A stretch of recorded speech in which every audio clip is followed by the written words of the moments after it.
Hello, gentle viewers. This is Guardian welcoming you to the final episode of a tour through history with the Tampa Bay Rays and Out of the Park Baseball 23. This is kind of a bittersweet moment for me. We started this series almost 2 years ago, beginning in an entirely different game. I think two entirely different games. And it's really, really impressive that we've gotten this far. And before we go even 1 minute farther in this episode, I want to thank each and every one of you who even watched one video for 1 second, especially if you've been here since the beginning. But this has been both a ton of fun and incredibly exhausting.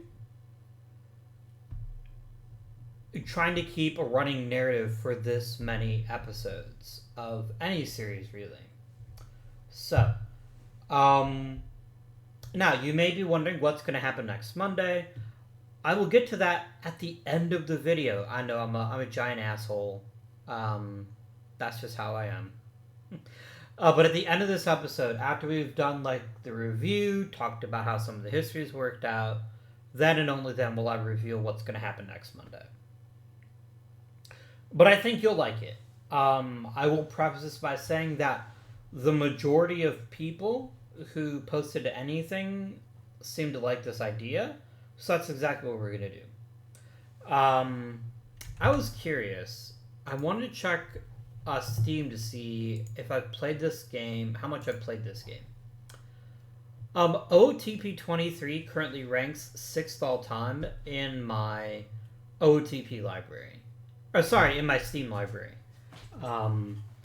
Behind 3 other OOTPs, Tabletop Simulator, and my wife is a huge fan of Stardew Valley, and so Stardew Valley comes in at number 1 by quite a lot. Followed by OOTP 16, which I played almost 1,100 hours of, which is pretty wild when you think about it. But this game is still very respectable, probably close to 200 hours by the end of this video, which is pretty cool. Anyway, all that being said, we're going to do everything we possibly can to win the World Series this episode. I certainly can't promise anything. I wish I could tell you for sure that I can. But we're going to try it. We're going to do our damnedest to finish strong with our 19th championship. However, I think we've actually won more than 19 championships. That seems light. But maybe it's not. Maybe it is actually accurate that we won 19 championships. This says a 118.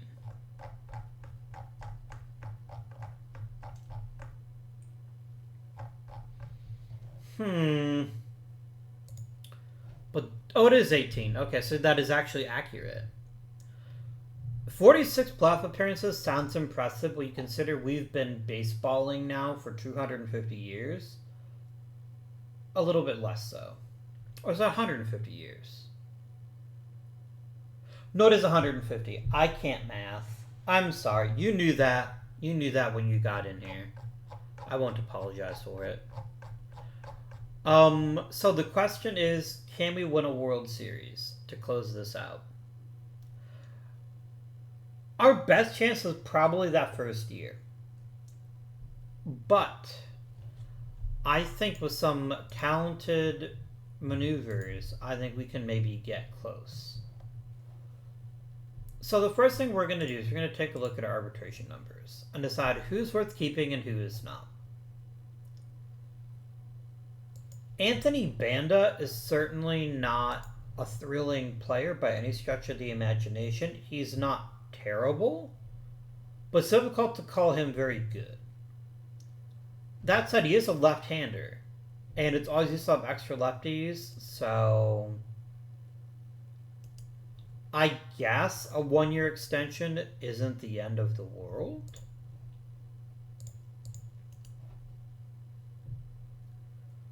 Jose Castillo is somebody that's definitely worth keeping. We definitely want to keep our bullpen is one of our great strengths, so keeping it together makes a ton of sense. Alexei Amarista, is there any more iconic duo than Abby and utility players that he keeps for way too long? I certainly don't know of any.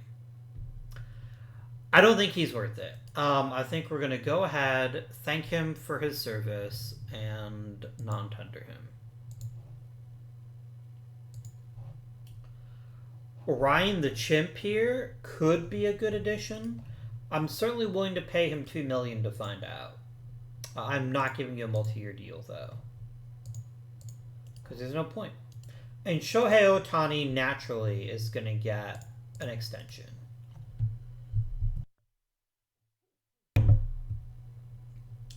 We have several free agents though, and the question is, are any of them worth keeping?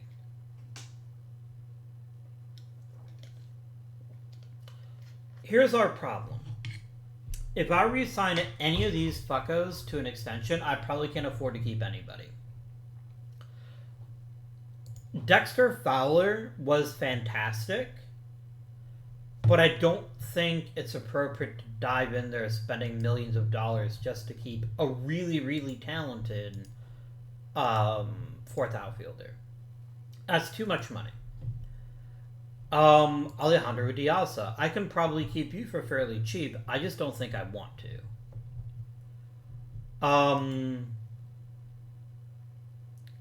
Joba Chamberlain was really good and really valuable, and I'm not going to pay him what he wants, which is closer money. Yu Darvish wants shit tons of money. Again, I don't think it's a great fit. Hernan Perez is maybe the one guy I would consider. But you'd have to think a third baseman should be available that's at least as good as he is. So no, we're going to just let these guys walk. Coaching is settled, so let's just advance a bit of time and then see what we get.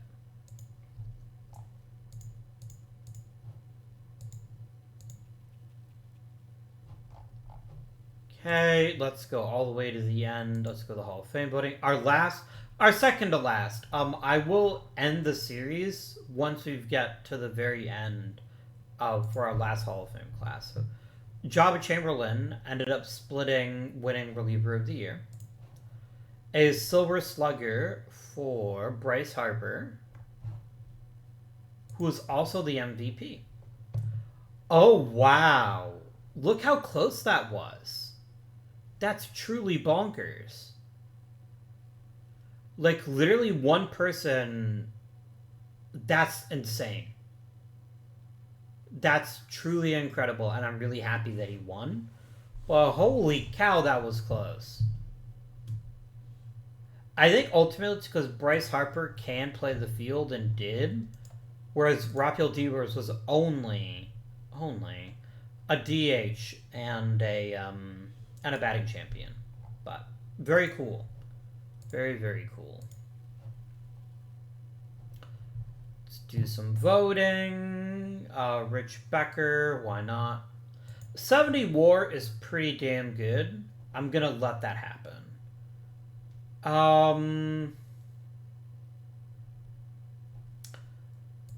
Lance Berkman, yes. No to Pat the Bat.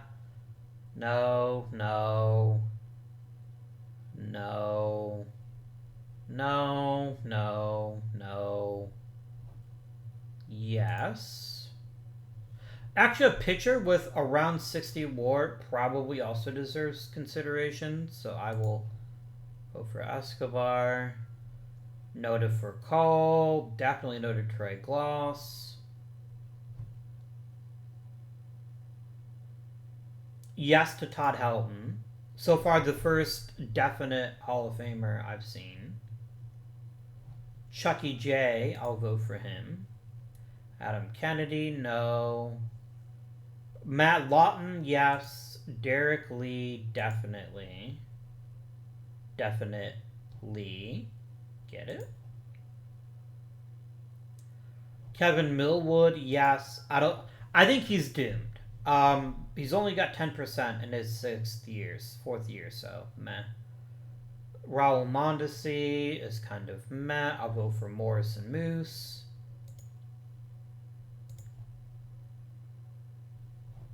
Nabholtz, Phil Nevin.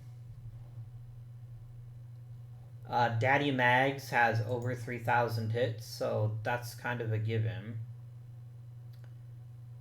Dallas Perez and Andy. Andy Pettit's a definite. Dallas Perez is borderline.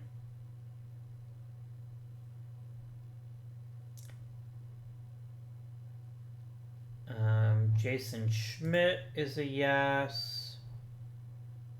John Valentin, Bernie Williams.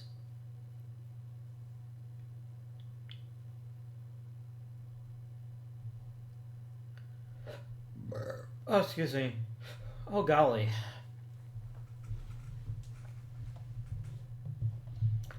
Sure, I'll go for Raul Mondesi. Why not?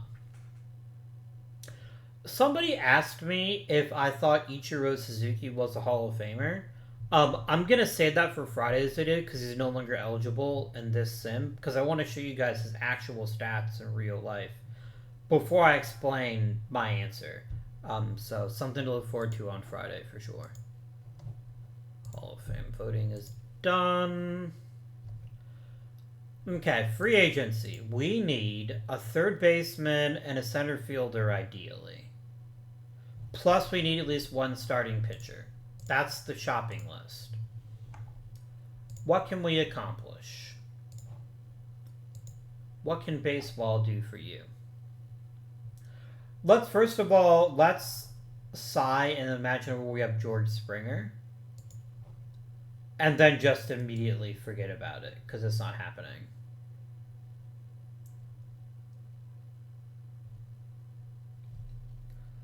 Okay, let's start by looking for a center fielder.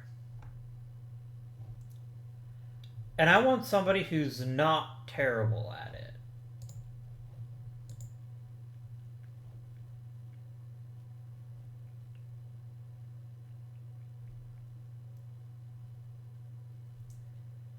And this is the issue, right? Like, Austin Kearns would be a fairly good choice. I wouldn't begrudge us that. But if I sign him, I can't sign anybody else. And we do have other holes that need to be filled, and I don't know what might be available in the draft. Drew Stubbs seems like a reasonable choice. Oh, I wasn't even on my scout. That's an issue. There we go. Oh, we don't even think he's worth that much. Interesting. Okay.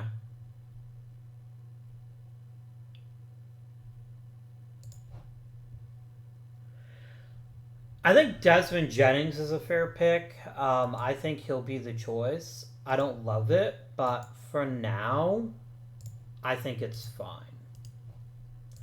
Let's check out third base. Who at least has decent defense. Zach Cozart is a fairly good third baseman, but he's not a very good hitter. But that might be about as good as it gets.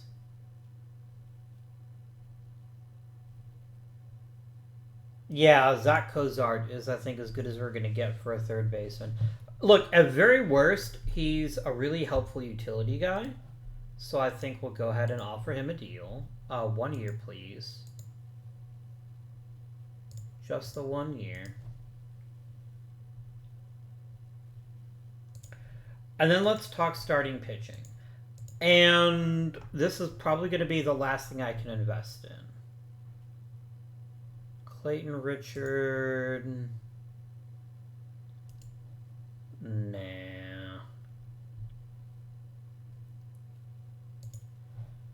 Scott Feldman I can make work. I think we'll go for Scotty McFeldman here. Done.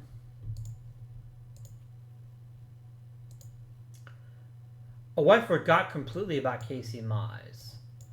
That's fine. We'll figure something out.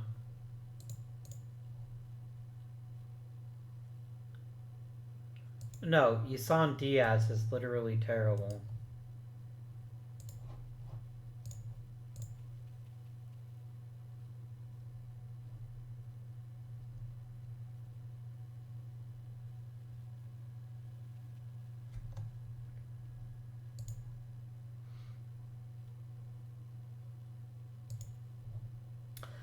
Outing a starter who can't start. That seems like a really silly idea.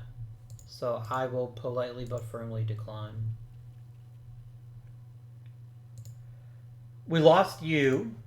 He ended up going to Cincinnati for, like, arguably a very reasonable contract, but the thing is, I can't take reasonable contracts. We've got a lot of money invested in guys like Bryce Harper. So we've got to get creative to fill the rest of our team's holes.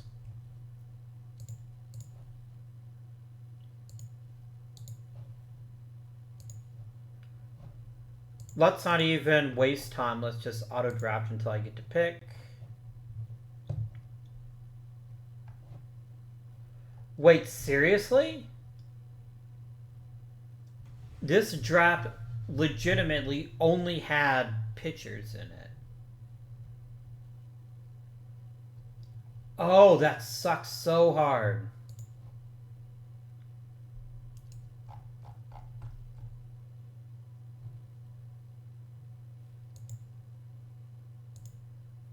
Like, I guess I'll take Nick Sandlin and double down on having a really good reliever.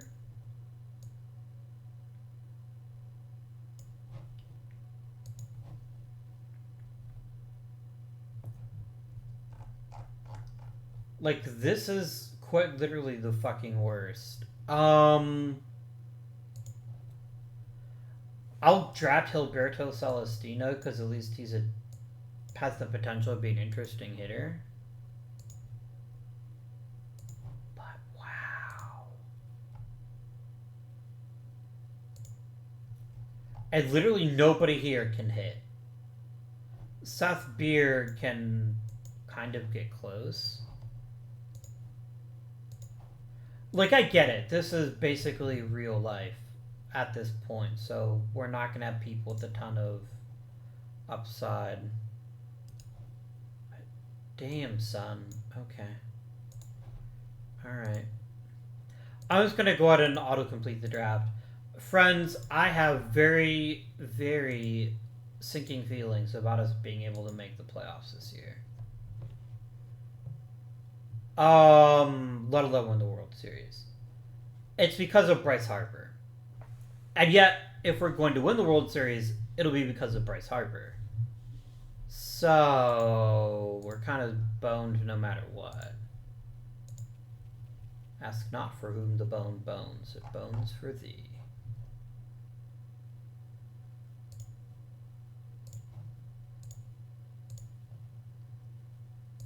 Oh dang, Clint Frazier actually would have been not a bad player to keep around. Live and learn, I guess. Wow.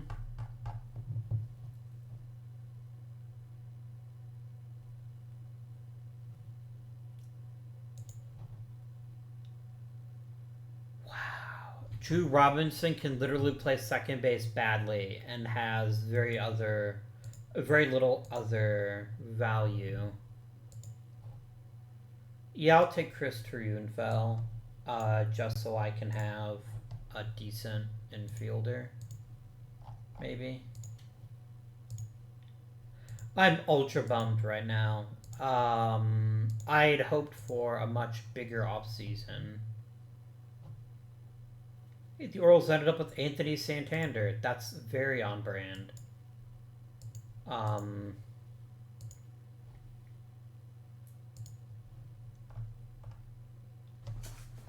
Yeah, this is kind of yikes.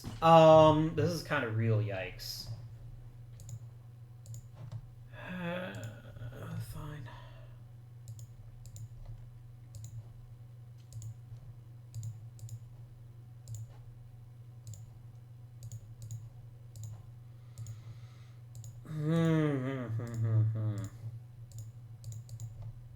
It's like there weren't great players in this draft. It's that I had no chance of getting any. Peaking last year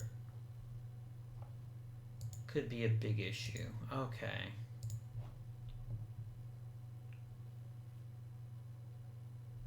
Here's the thing. Alex Kirilloff is not what I'm looking for. I wouldn't even object to trading Ken Giles for the right deal. The problem is that's not the right deal.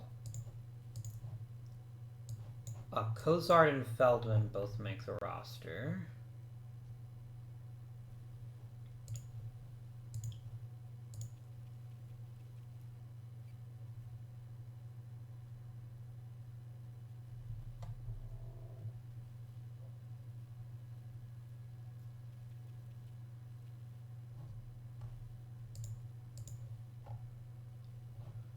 Everybody signed. Amazing. Pettit, Helton, Maglio Ordonez, Derek Lee, and John Valentin all made it. Good for John Valentin. I really thought he was a tremendous player for us, and I'm glad that he finally made it. Yeah, pals, I am not at all convinced that we're going to be... Okay, we have a little bit more money than I thought.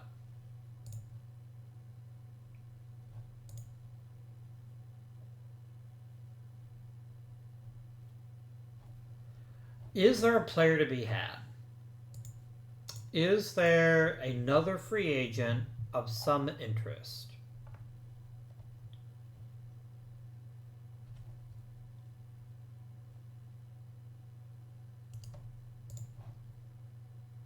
Oh, fuck you, dude. Don't toy with my emotions like that.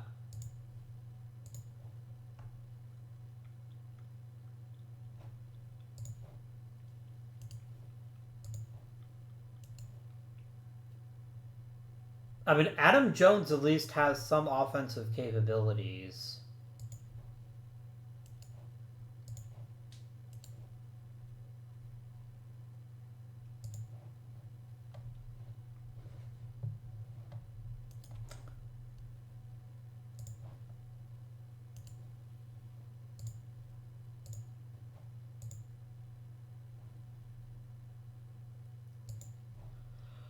I guess you go for Will Venable. It feels gross. I mean, this is a guy who's been basically replacement level every year until last year.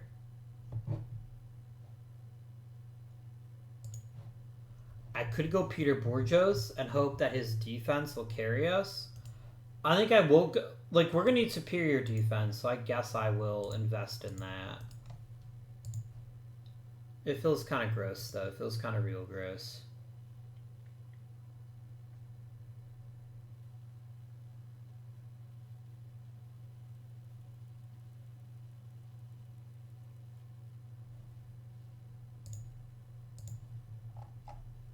Well, there we go. Okay. Oh, I did get Desmond Jennings, too. Okay.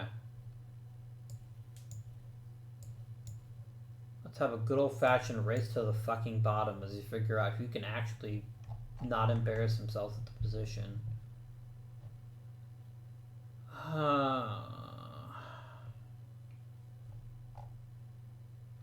Friends, I'm trying mightily to think positive about everything here, but I am not filled with... So here's the thing. Apart from our lineup... apart from our bullpen, I don't have a huge amount of faith in my team.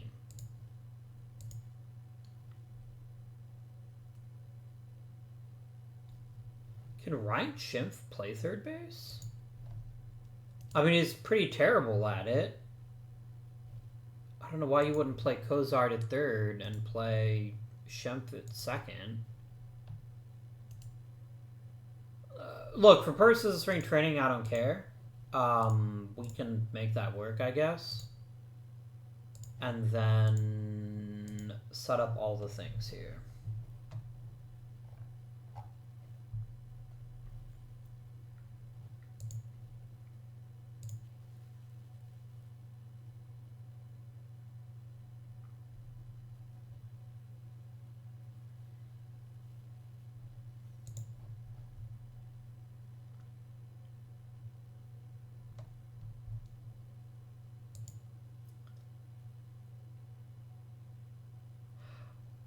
Why are you still showing him to me as a pitcher? He is not a pitcher. Stop it.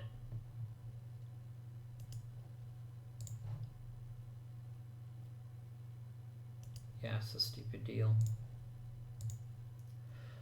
So I trust my bullpen and Bryce Harper.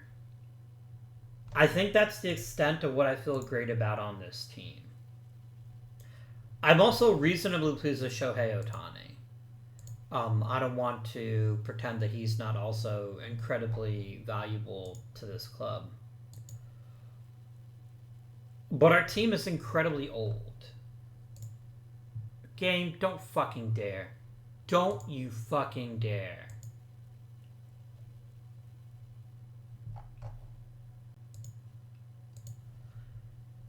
Alright, we're down. We need to go to pitchers. That's the first and most obvious step.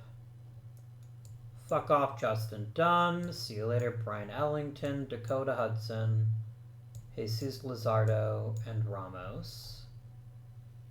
This brings us down to 12 pitchers. I really want one more pitcher than that. Ellington.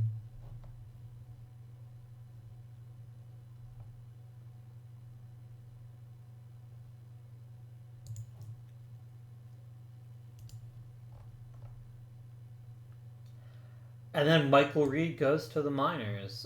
Both Peter Bourjos and Desmond Jennings make the roster. Yay! And Austin Hayes goes to the minors.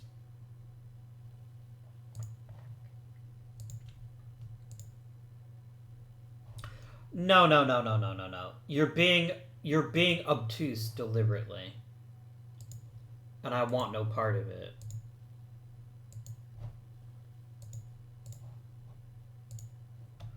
Okay, the best hitter on the team, obviously Bryce Harper. Obviously he bats third.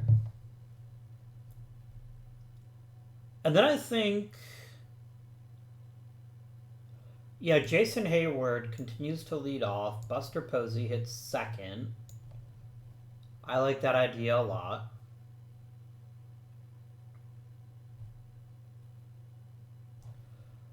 What have you done with Shohei Ohtani again, game? Would you stop turning him into a fucking pitcher?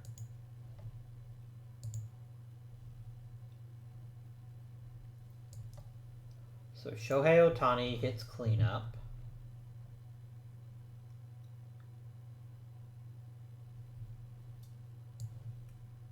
Then Camargo. Then Schimpf. Not at third, at second, though. Then Cozart. No, then Reyes. Then Cozart at third.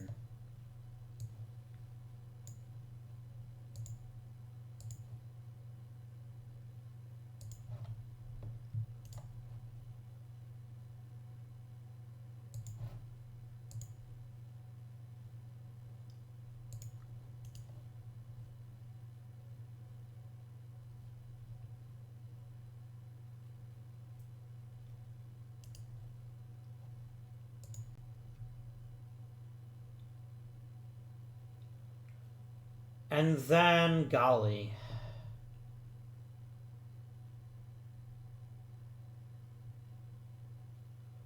Jennings is the better on base guy, and he's also much faster. So I think but Bourjos is the much better center fielder.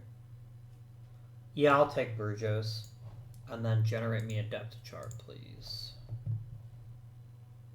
And we'll just copy and paste this right on over.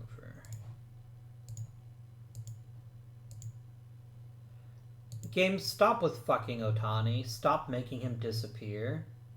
Just because the game is utterly convinced that he's still a pitcher, which he is not, and never shall be. And generate. Oh, sorry, I needed lineup and depth chart. There we go. So here's your opening day double raise. Or I guess just raise at this point. There's a lot that could go right here, and equally a lot that could go wrong. If our top talent plays like top talent, I think there's a lot to be happy about here.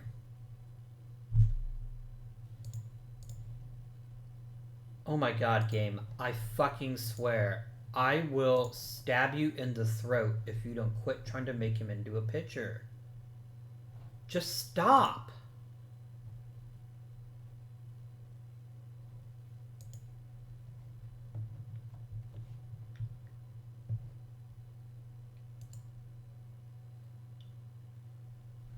Truly bizarre. Yeah, so I am deeply, deeply concerned about our offensive talent. I'm not super enthused about our pitching either. But I feel better about our pitching staff than I do about the lineup. If everything works right for the lineup, we could be very terrifying. The problem is there's an awful lot being asked of very few players. We basically need Hayward, Harper, Posey, and Ohtani to all be transcendent. And we need really good seasons out of Camargo, Schimpf, and Reyes. I can punt on 2 positions and feel reasonably good about our chances, but only 2. Did I already put both Jennings and Bourgeos on the roster? I did. Oh, Nick Sandlin also gets added to the roster. Neato Completo.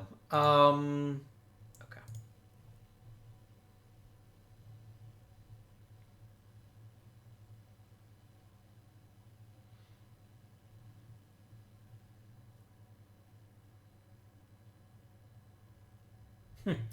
Mike Shannon. R.I.P. Mike Shannon. He just died recently.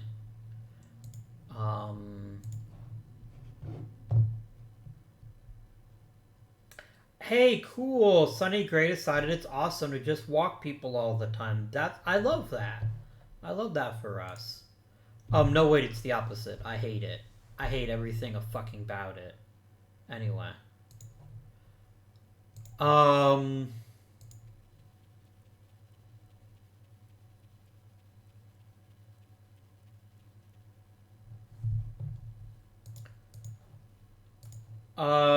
Clint Frazier got returned to us. That was utterly predictable.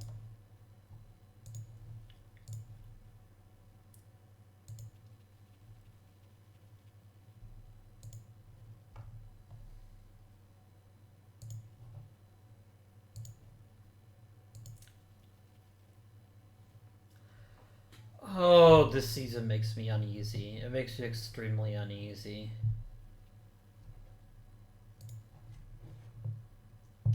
How the fuck is somebody who just got drafted losing velocity on his fastball? How is that a thing? Did you, lie? And did you, bribe somebody to juice the radar gun for you? Because that's pretty fucking lame if you did. I don't want DeMarcus Evans. You imagine that I'm looking for something next year. I'm not. I'm looking for the very best possible team I can put together this year, no matter what the cost. That's going to be the key. If we're going to have even a chance to be a playoff team, we're going to need big-time players making big-time plays.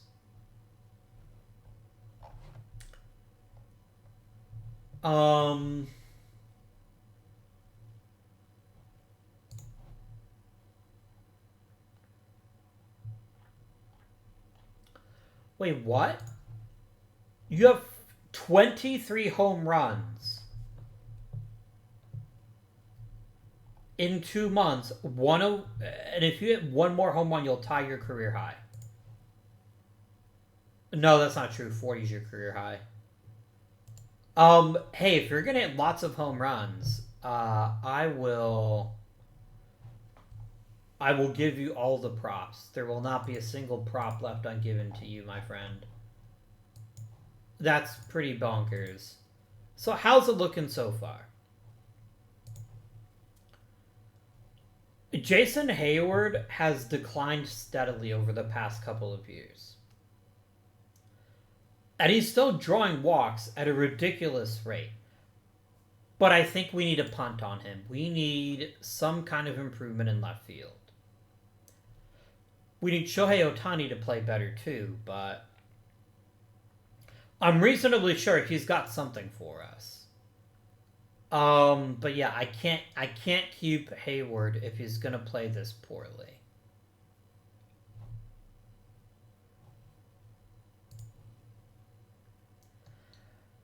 Then again, who's gonna give me anything for him? Who's gonna look at him and say, I want some more of that.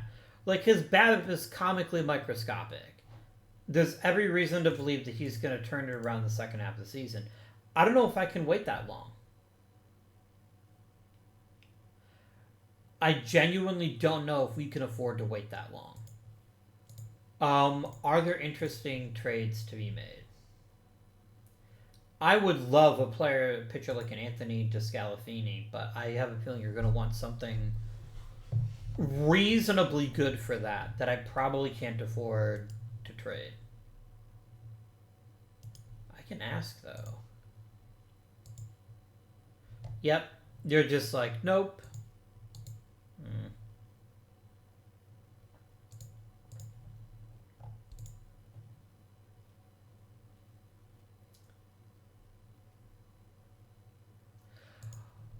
I would love Marcell Ozuna in so many ways.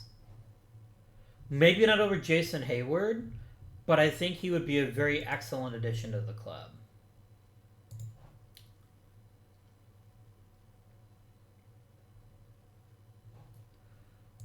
Gregory Polanco is at least as good as Jason Hayward, but Brett Laurie, Austin Nola.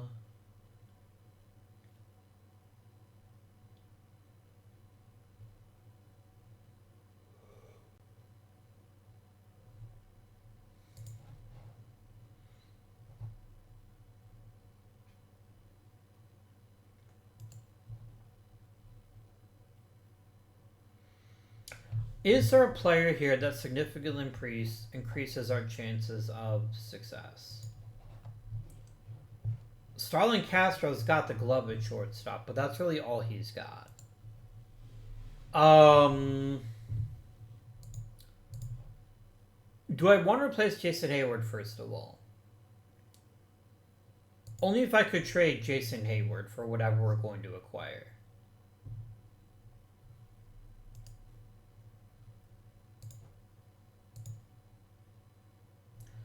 Can we do Hayward for Ozuna?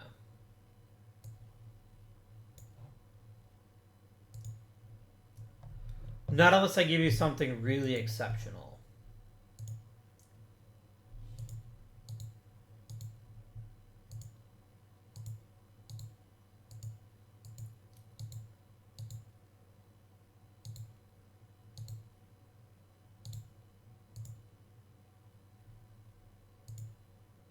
I think most of his contract, but it does give us somebody who's an incredible power hitter and would significantly improve the offense. And then all I'd have to do is find a new leadoff guy. I think we try it. We'll see if the AI will accept that deal. It isn't going to take much for this to happen. So let me start dropping back on the amount I'm retaining.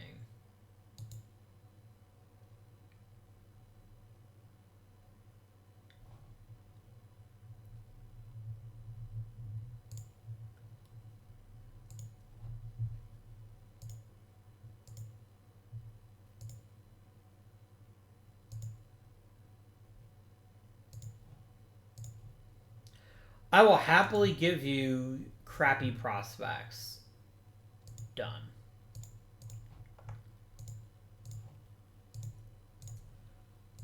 Okay, so we have Marcell Ozuna. Ozuna is not going to be the leadoff guy, but frankly, I don't know who would be other than him.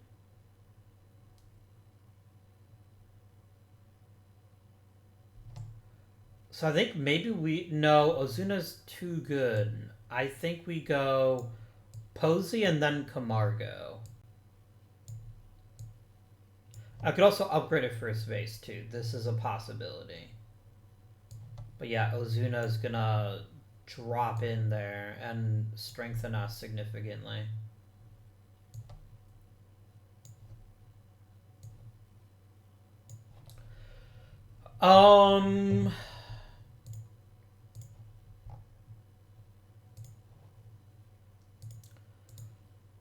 Do we want to push any other position? Maybe first base. Is there an intriguing first baseman available?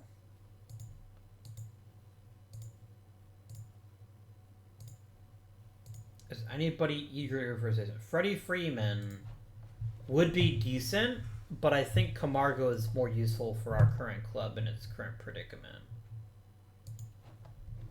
Matt Duffy, maybe.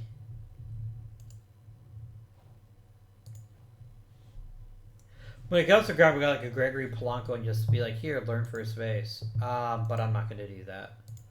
Let's advance to July and see how this new deal works out.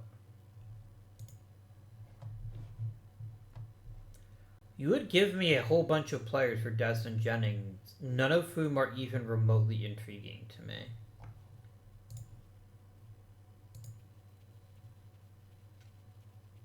If I were playing another couple of seasons, I'd very strongly consider it, but not as is. We lose Brian Ellington. I guess Johan Ramirez? No. Joe Palumbo gets that precious middle relief, never use him spot.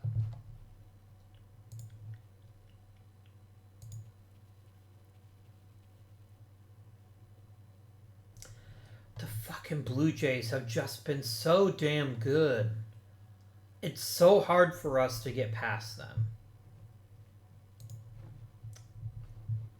So damn hard. How's it going? Ozuna looks decent. Otani is fine. Camargo is badly struggling. I've got to upgrade at first base. I've got to get a better first baseman. Are there any new and exciting offers of a first base league variety? Really, no. I mean, yeah, there's Austin Nola. I could trade for him and put him at first. There is value in that. He's a little bit more well-rounded than Camargo. But he's also kind of a jackass, and I don't want someone our players aren't going to like.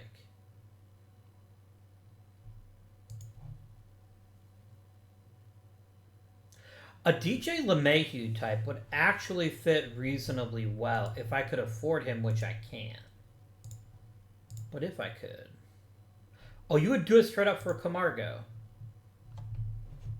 Yeah, done. I like Camargo real well. I'm glad that we got him when we did, and I think he added a lot to the club. But I gotta like LeMahieu is just more valuable for what we need, which is somebody who can reliably hit the ball and move runners along. And that'll just make us a better team. So I'm pretty happy with that move. I'd love to get a better third baseman than Cozart. I don't think that person exists, though. I don't think there's a third baseman here that you would be willing to cough up that would actually give us any significant improvement. Udal Escobar would be a decent second base choice, but I've already got one who's pretty good. Villanueva's at least got lots of pop, but I don't think that's enough. Matt Duffy can't play third. Matt Dominguez can play third, but otherwise is unremarkable. Yeah, I think we'll just continue up to the All-Star break for now.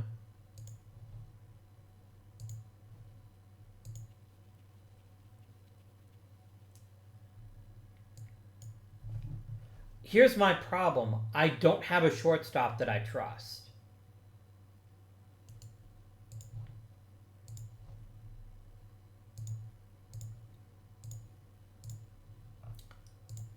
Shortstop. Like, you're not getting me Starlin Castro, I'm assuming. Not without giving up something pretty dramatic, and I don't think I have that player, but we can try it.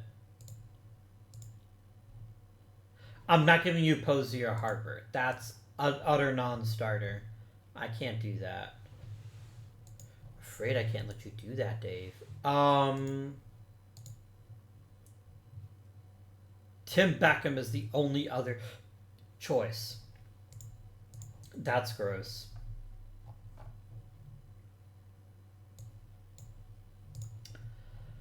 Who the fuck ever can play shortstop? Probably Avellino.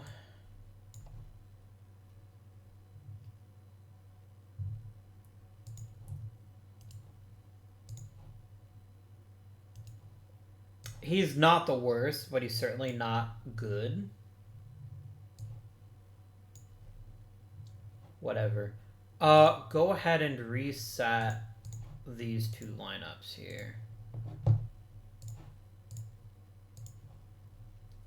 Sure.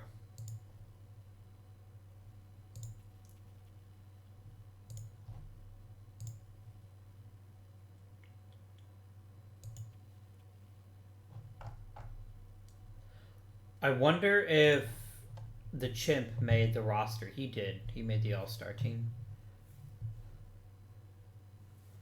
Posey, Schimpf the Chimp, and Harper all made it. Which is pretty legit, right? Like, it's pretty good as far as what I expected.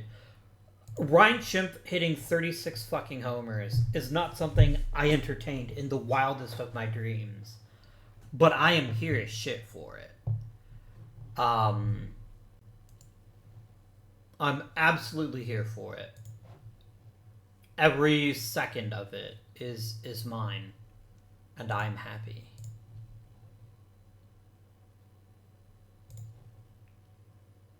I wish Shohei Ohtani would start fucking hitting again, but you know.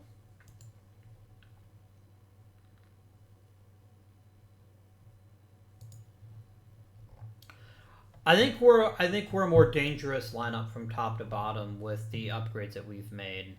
At least I hope we are.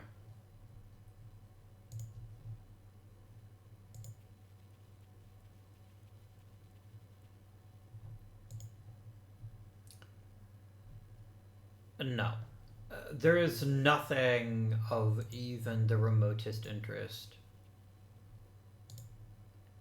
I don't even want Brian Ellington, do I? Yeah, I guess one over Palumbo. Ellington is better than that. Not by much, but he is better.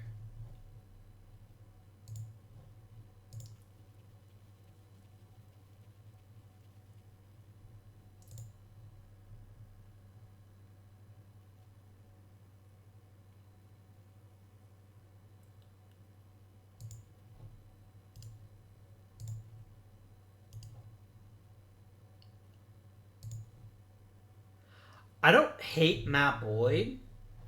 I do think he's got some value. I'm just not convinced that who would he replace? Probably Sonny Gray. The problem is I don't think anyone wants Sonny Gray. Like, Sonny Gray is just terrible at this point. So to that end, I will make this trade. Like, I will, no hesitation, take Matt Boyd over fucking Sonny Gray's desiccated corpse. Any starting pitchers that I could get? No? Okay, all players, please.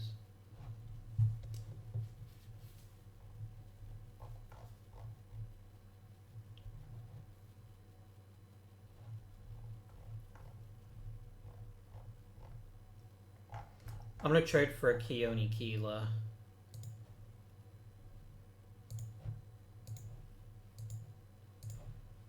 So what basically happens is Boyd takes the rotation spot.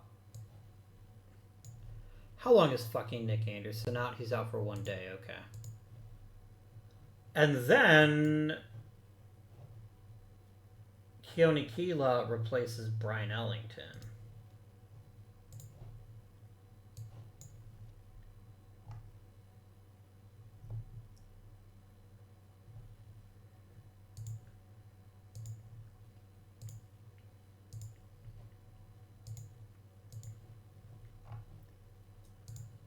What are we looking at for starters? Is there a game-changing starter available? Blake Snell is allegedly available. I'd love to go after him, and you're going to tell me to get fucked. As you should.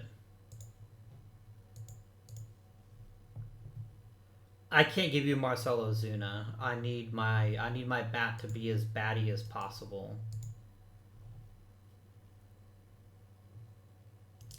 What about a guy like a Chris Archer?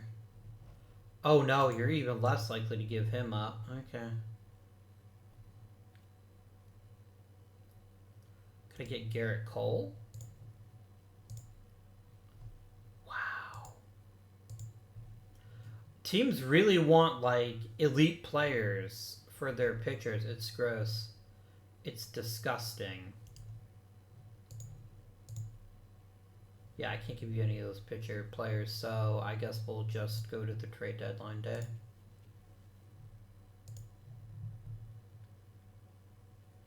Nope. Is there anything we can do? Is there any way to improve this team beyond what we've already done?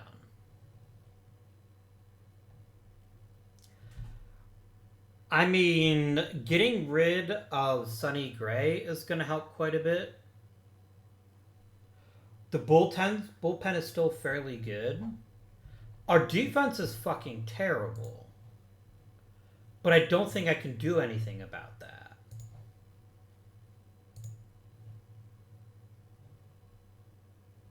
Like, it's more a function of not having a great defense than it is having an actually bad defense.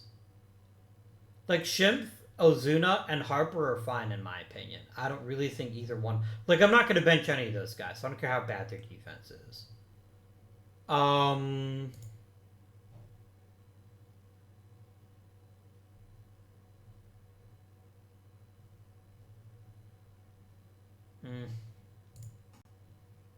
I can't really add anybody. I don't think there's anyone to add that would significantly alter our fate.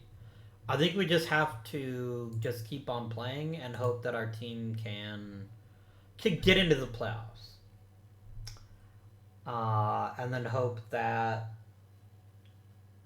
we continue some good stuff.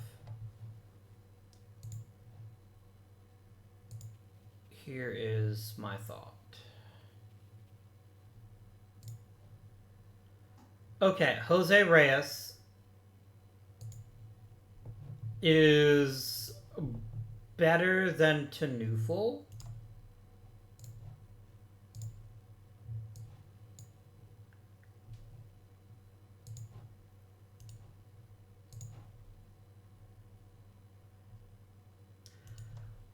So I will regenerate depth charts.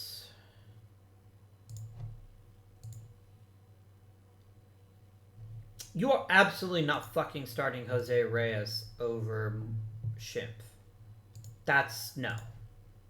I'm not letting you bench 40 home runs because of your crazy fetish of second base defense.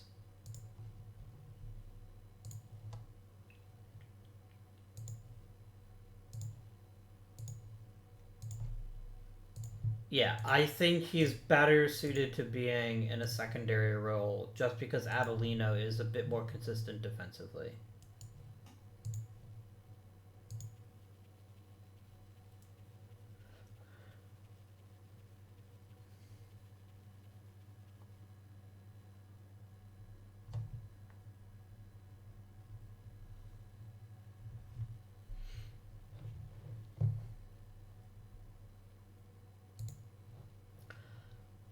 Friends, we could have 2 players hit 50 homers,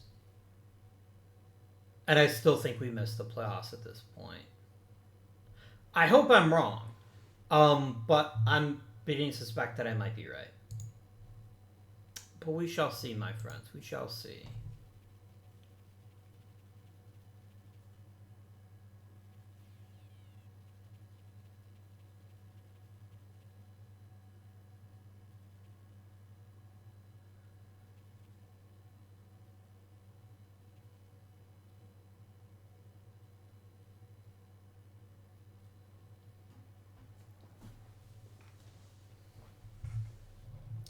Really, you fucking prick game? You think that's alright? To just injure one of my best players at the very end of the season. That is such a gigantic dick move. Oh my god. So here's my issue. I really could not afford losing him right now. Your timing is utter shit, game. It is the shittiest shit that ever shat.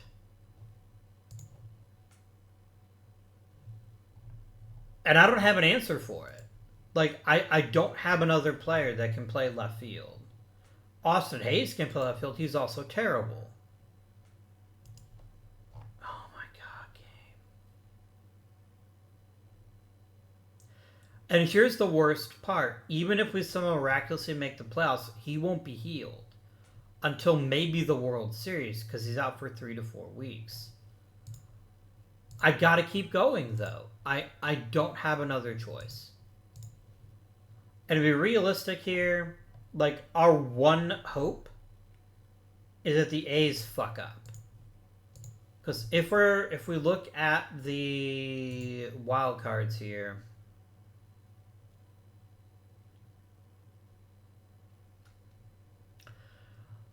I would need to win 2, the A's would have to lose 2, and I'd have to win a game 163.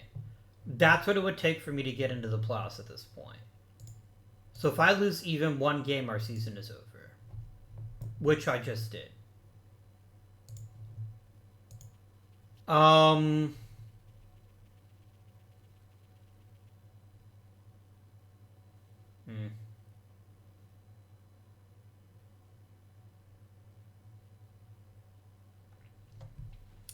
It kind of leaves a little bit of a nasty taste in my mouth.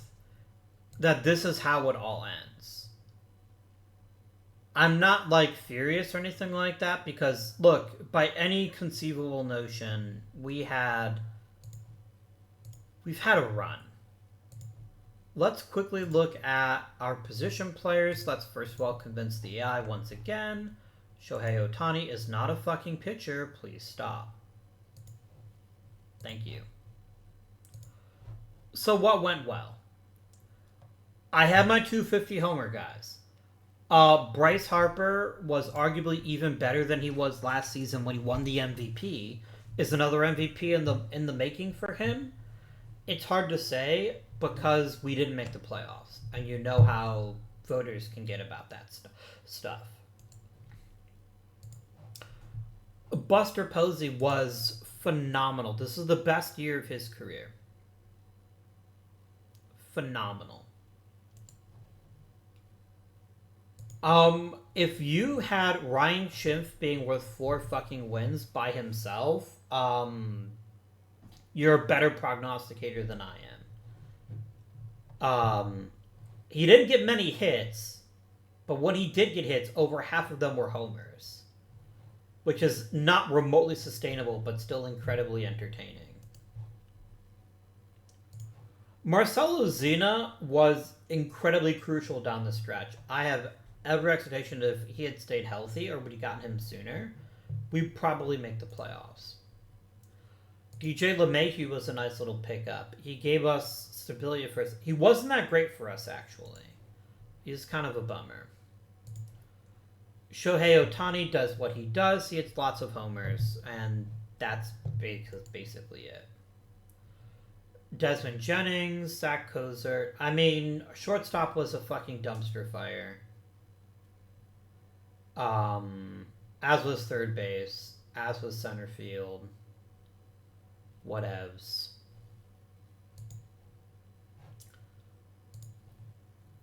The pitching was really disappointing, though.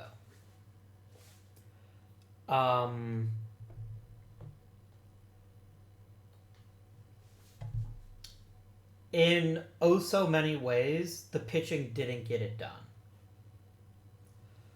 Alex Wood was fine. Griffin Canning was tolerable. And then it just got worse from there.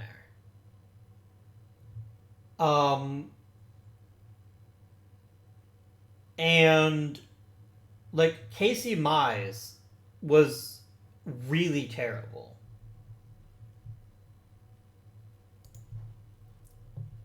Mostly because he gave up home runs like he was pitching batting practice.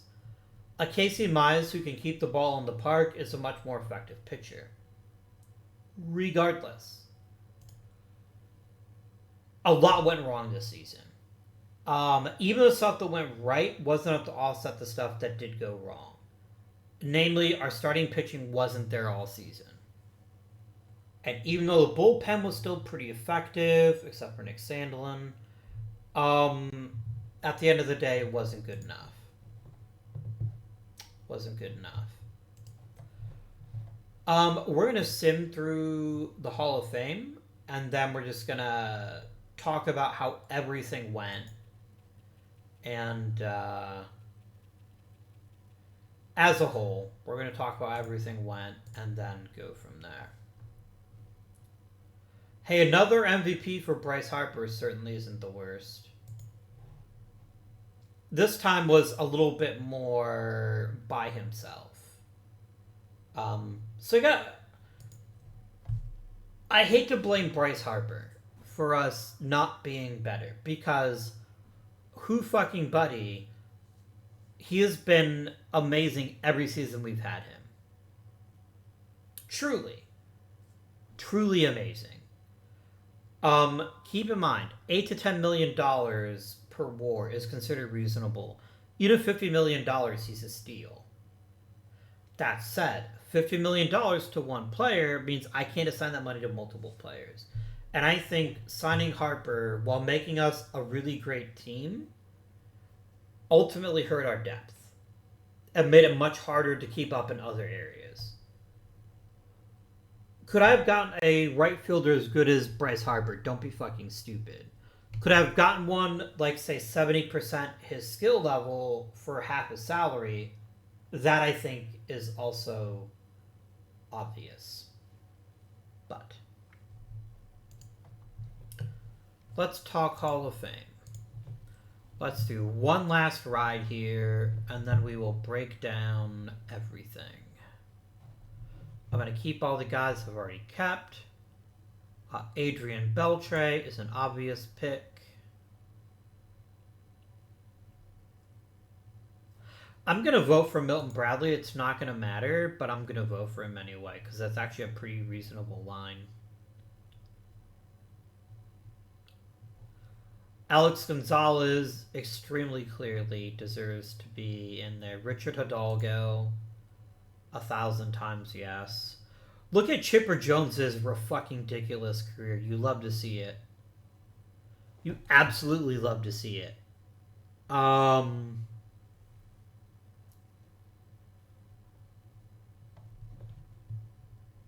Big Papi, absolutely. Sure.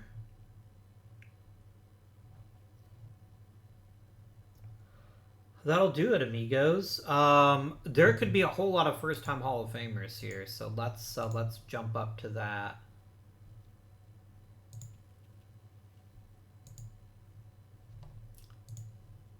Yeah, whatever. Ryan Schimpf gets almost $10 million. I can't even be mad at that, though. I genuinely don't care, game. Here we go. Manager options. Where is Donut Disturb? Here it is. Pardon me. Sorry about that.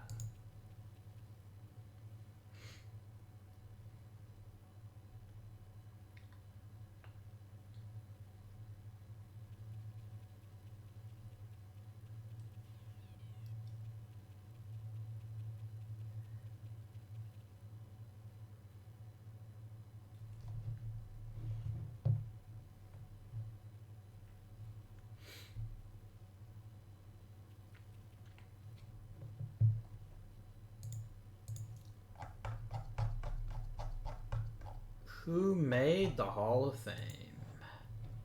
Gonzalez, Ortiz, Hidalgo, Jones, Beltre, Halladay. How did I miss Roy Halladay? I absolutely would have voted for him without a moment's hesitation if I had seen him in the Hall of Fame class. Wild. Anyway, my friends, I think now's the time to start looking at baseball history and wrapping this series up. First things first. We managed for 150 years. And in 150 years, we won 18 World Series and made the playoffs nearly a third of the time, which is really impressive in a lot of ways. It also is kind of not as impressive, though. I wonder if, remember in the very early days, I refused to play out games. I wonder if we maybe could have won another couple of World Series this year. Maybe we could have, I don't know. Like, we could very easily have won five or six World Series had we made it that far with the Pirates. Probably wouldn't have won that one. Here's another World Series opportunity, potentially. Here's one. Look, there's a lot of places where if I had actually played through the games, we would have had a better chance of potentially getting into the World Series. It's hard to argue with that Pirates team, by the way, as the best team I've ever had. It only failed to make the playoffs 2 out of our 10 seasons. It won 4 World Series, and probably could have gone to 2 more. That's just crazy. Boston and Atlanta both got 2 World Series. The Twins got 2 World Series, although I think they were the Senators at the time. 3 World Series with the Brewers. Very underappreciated run, I think, because that was pretty successful. A championship with the Mariners, a championship with the Rockies. I think one of my favorite runs, though, even if it was personally very frustrating, was the Dodgers team we had. I really enjoyed putting this team together, and we were so competitive, but it was just so brutal that we couldn't break through.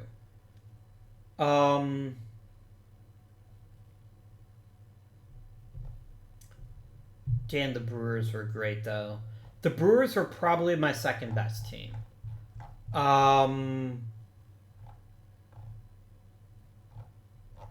Pirates clearly number 1, but Brewers very clearly number 2, I think. The Mariners were fantastic too, though. And I think my favorite thing about the Mariners is that there was such a natural progression there, where we just kept getting better and better every year, and finally broke through to get that elusive world title. Yeah. Let's go through... Oh, I can literally look at every trade we've ever made. What was my first ever trade? It was Al Spalding. Oh, that was a draft pick. Okay. I drafted Al Spalding first overall as a with the Guardians. Here's my first ever trade.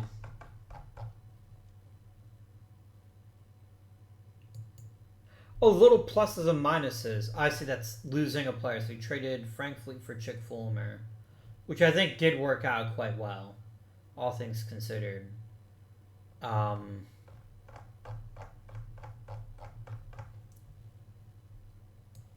Crazy. I'd love it if there were a way for me to see like who the very best player I ever drafted was. That would be pretty dope. Regardless, let's check out the leaderboards. Let's start regular season. The all-time batting leader for a single season was Jocko Holligan, who in real life was kind of a big nothing. Rogers Hornsby led in on base, Babe Ruth in slugging. Babe Ruth had the highest single season OPS. But look at some of these names right underneath Babe Ruth. Manny Ramirez, Barry Bonds, Hornsby, Garrick, Walker. No big surprises there. Maybe Cal Daniels or George Treadway. But there's some legit, like, yes, all-time greats that were pretty high up there.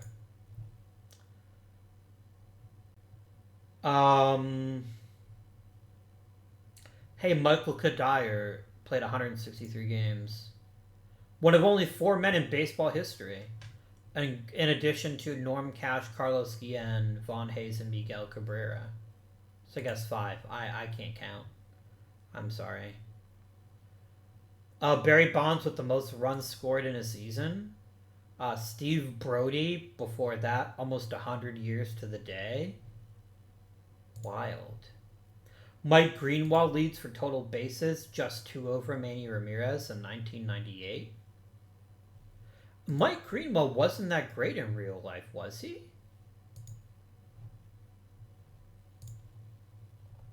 Yeah, he wasn't. He was fine, but he wasn't brilliant.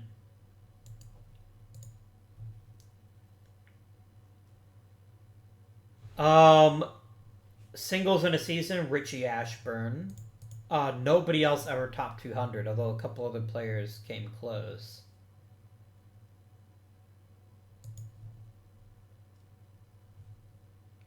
Doubles in a season, Rusty Greer. We had a lot of players get 70-plus home runs, though. Like, it wasn't that rare. 1, 2, 3, 4, 5, 6 players. All got 70 or more doubles. George Treadway's 52 triples is just comically hilarious. That's wild as shit, my guys. Wild as shit. I love how this is literally like a who's who of, like, pre-World War II. Did anybody post-World War II even make it on this list? I don't think they did. Tony Fernandez had 23 triples in 1983.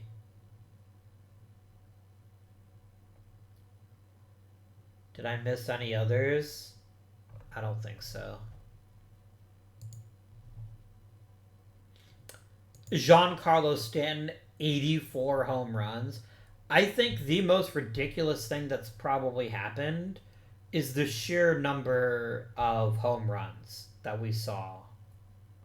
I mean, let's put this in perspective. In real baseball history, exactly 2 people hit 70 home runs or more in a season. Mark McGwire and Barry Bonds. Baseball HR record list. I'm double checking to remind myself if Mark McGwire actually got to 70 that one season, but I'm pretty sure that they did. Single season. Yeah. Barry Bonds and Mark McGwire. Only 2 in baseball history to hit 70. You want to increase it to 60 or more? That only adds Sammy Sosa, Aaron Judge, Babe Ruth, and Roger Maris. Aaron Judge happened just last year. By comparison, we had 32 seasons of 60 home runs or more. 32. And 6 seasons of 70 or more. One of which was more than 80. No, it's more than 6 seasons. It's 1, 2, 3, 4, 5, 6, 7, 8. 7. That is so completely fucking mental. I love it. But some of these are ridiculous. Like, Domingo Santana. Really? Domingo Santana, in his wildest dreams, would never hit that many home runs. He hit 30 once in 2017. And I feel highly, highly, highly confident that he wouldn't ever do it more than that. Joey Gallo, maybe. I could see that being a thing with Joey Gallo. If I think the weirdest thing is how many players there are that hit ridiculous quantities of home runs by not being able to hit for contact. Like, at a certain level, they shouldn't be able to even hit 70 hits. And he did. A lot of these other names don't surprise me. Javier Baez, I don't think he'll ever make enough contact at 70 home runs, let alone 50. Brandon Lowe randomly gets 64. Truly, truly wild. Notice how many of them, by the way, are active players, too. Ribby's 186, which is actually short of the Major League record, which is 190. Stolen bases, Tony Campana stole 135. A lot of the 100-plus base stealers, too. And not all of them are as old as you'd think. Like Alan Wiggins, Ricky Henderson's on there twice. Billy Hamilton. A lot of the usual suspects. And randomly Tony fucking Campana. I love crazy shit like this. It makes my day. It absolutely makes my day to see how wild this series got. Like, just casually steals 135 bases in one season. And then just vanishes. Just insane, and I love it. I absolutely love it. Most walks in a season, Barry Bonds, that tracks. Not too many surprises here. Jerry Kenny making 150 walks is pretty crazy.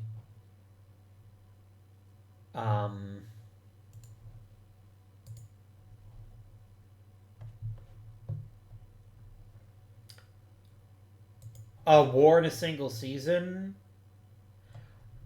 Another issue I have with the OTP engine, and I'm looking dead center at this third season here. The position adjusting for shortstops, especially in the beginning of the 20th century, is almost overkill. Joe Tinker had a fine season in 1905. Especially relative to the dead ball era. I'm not saying he was a bad player, but 133 WAR for Joe Tinker seems ridiculous to me. And it's almost entirely because of the position adjustment. George Davis is another example of a guy who seems a bit wild. But Mike Trout had a great season, so that's pretty cool. But it's like George Davis having all these amazing seasons. Again, it's the shortstop position adjustment more than it is his own skill as an amazing player. He was a very, very good player, though. I don't want to make it seem like he's a joke or anything, but he's getting a lot of a boost there from the position adjustment.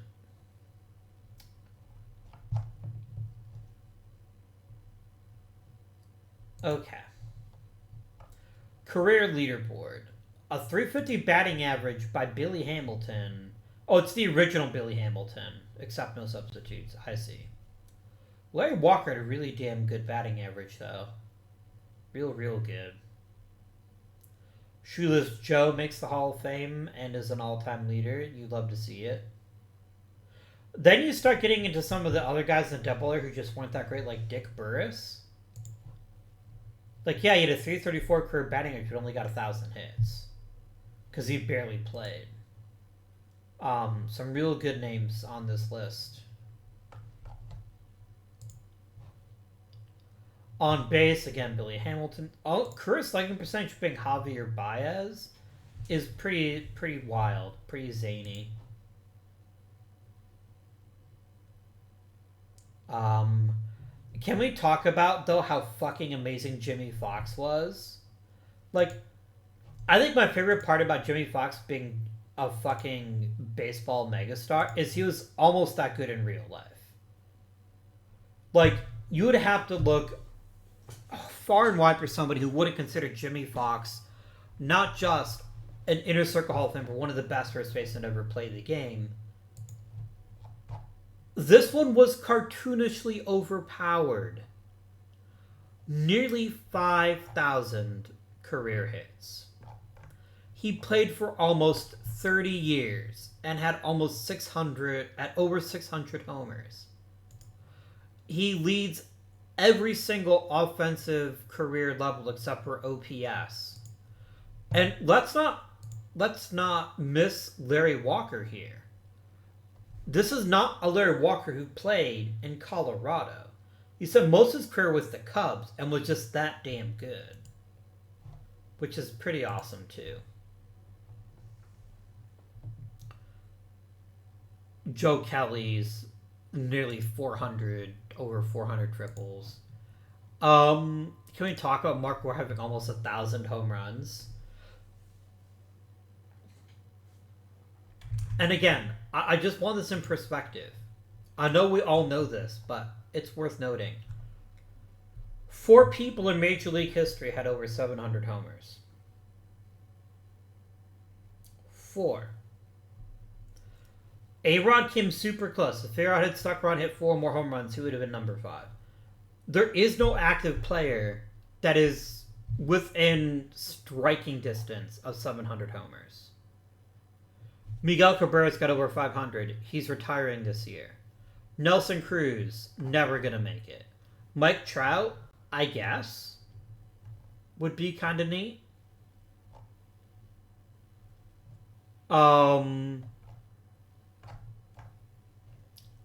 He's real good. Now let's look at how many 700 plus home run players we have. The answer is 10. Now, some of these guys, yeah, I could see them hitting 700 plus home runs. Mark McGwire, sure. Albert Pujols, no question. Manny Ramirez, yep. Easy pick. Mickey Mantle, if he never got hurt, I could have seen that happening. Babe Ruth, yep. Mike Greenwell, okay, that one gives me pause. Harmon Killebrew,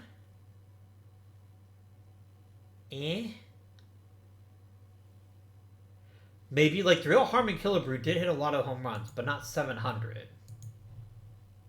Almost 600, so I guess not too crazy. Mark Teixeira is the most fucking out there besides Mike Greenwell.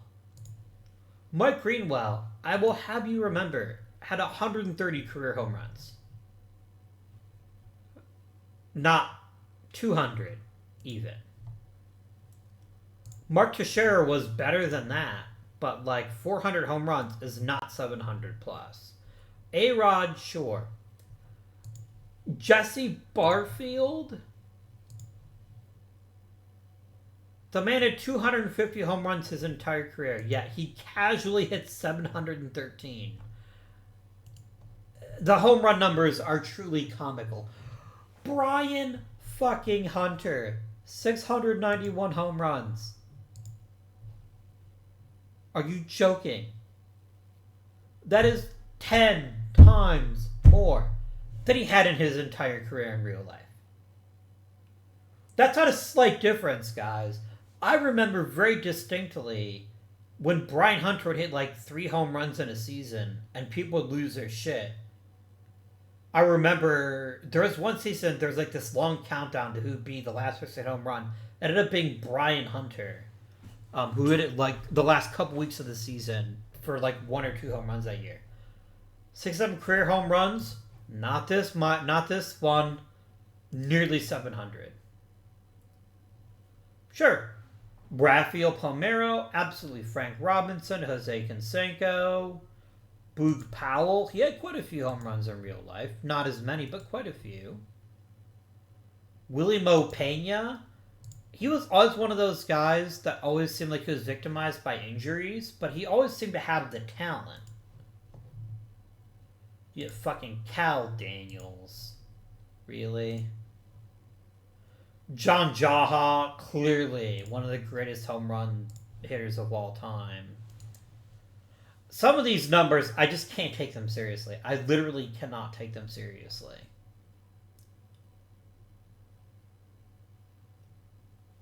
Like, come on.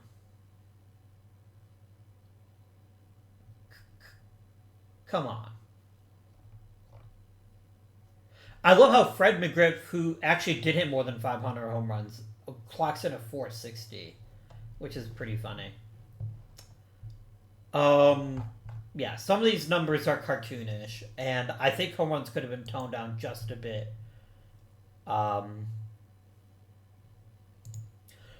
There's something that just feels right, though, about Ricky Henderson atop the stolen base list. I think he had more than that in real life, didn't he? Like 1,800? No, it's actually less in real life. Oh, there you go. But it still feels right.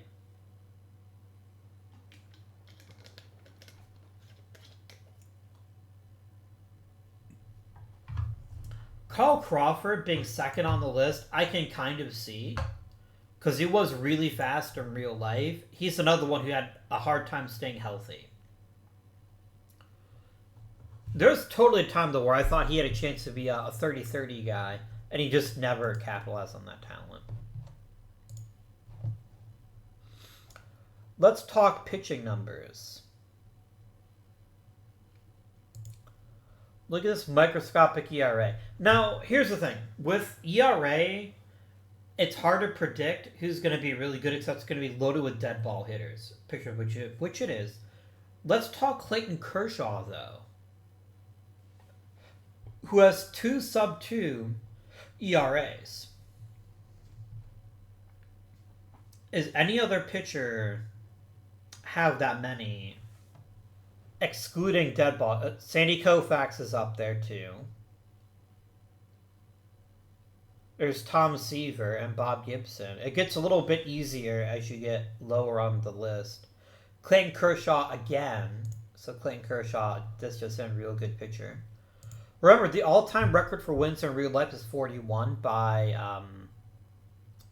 well, unless you count Hoss Radburn with his 60+, but it's Jack Chesbrough in 1908, I think. So 43 seems very reasonable. Very reasonable indeed. When was the last 30 game winner? Did anybody win 30 games outside of the dead ball era? I don't think they did.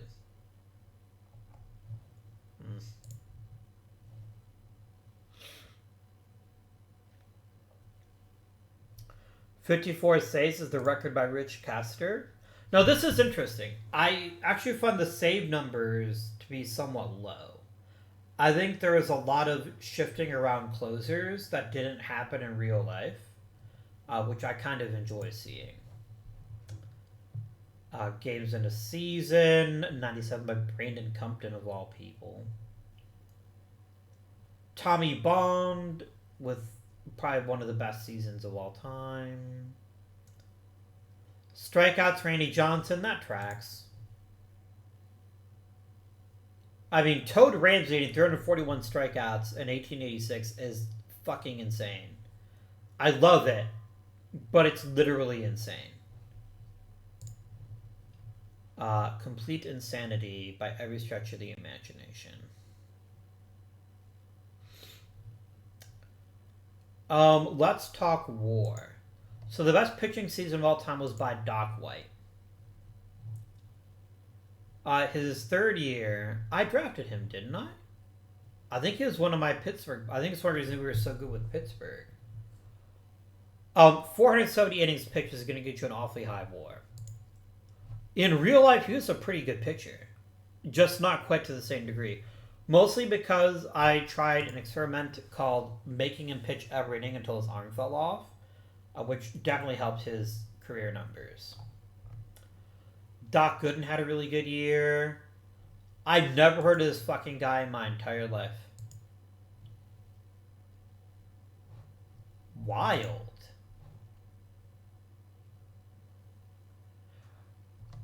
If you're a baseball fan of a certain age and you're like the biggest fan ever of Bill Monbouquet, then this is your moment to see him be one of the best pitchers in history 3 times in a 4-year period. Seaver, I know, obviously. Kershaw, I know. Doc Gooden. Randy Johnson, Zach Wheeler, Tom Seaver. A lot of these guys don't really surprise me, but I do find it interesting to see this nice mix between modern pitchers and then the really old pitchers. Who didn't love Cannonball Titcomb, really? That's just incredible. I always find career numbers more interesting for pitchers just because the dead ball era fucks with a lot of the single season records. Just because pitching was so much easier back then. I was a big fan. Okay, I'm not this old. I never saw him pitch, but I really like Christy Mathewson. I was always really interested in him as a person, as a pitcher.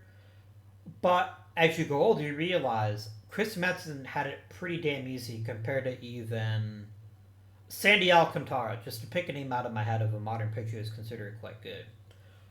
Because the worst hitter on... It's not necessarily that the stars of Mathewson's era are drastically worse than the stars of this era. That's debatable. Okay, it's not debatable this from Shohei Ohtani. Shohei Ohtani is a fucking unicorn and is already well on his way to being one of the greatest baseball players to ever play baseball. But for the most part, it's somewhat comparable, right?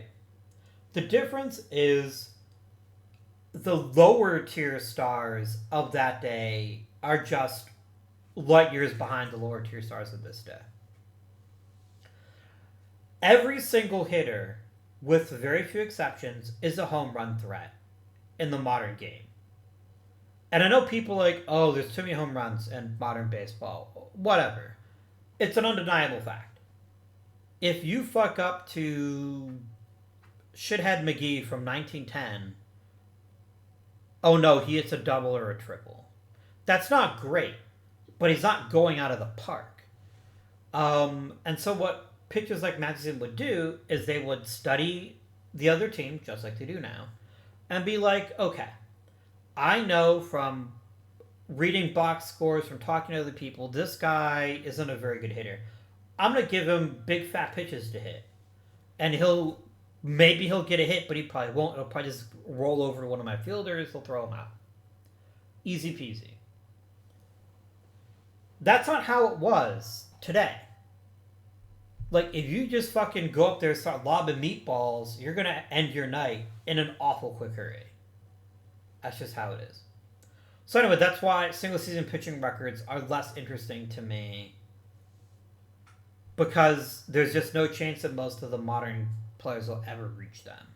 Not because the older players were that much better, although some of them were excellent and extremely good. Like, Walter Johnson today would still be a fantastic pitcher. I don't think there's any arguing that point. But a lot of the other pitchers that were really, really popular, maybe not so much. Anyway, let's talk about the career records, too. We have Mikey Smith, the greatest pitcher in Major League Baseball history, made Cy Young look like a fucking chump.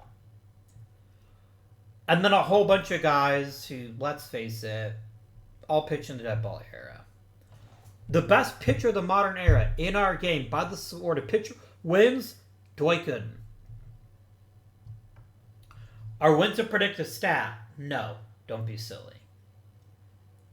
However, if you get more than 300, that's pretty impressive.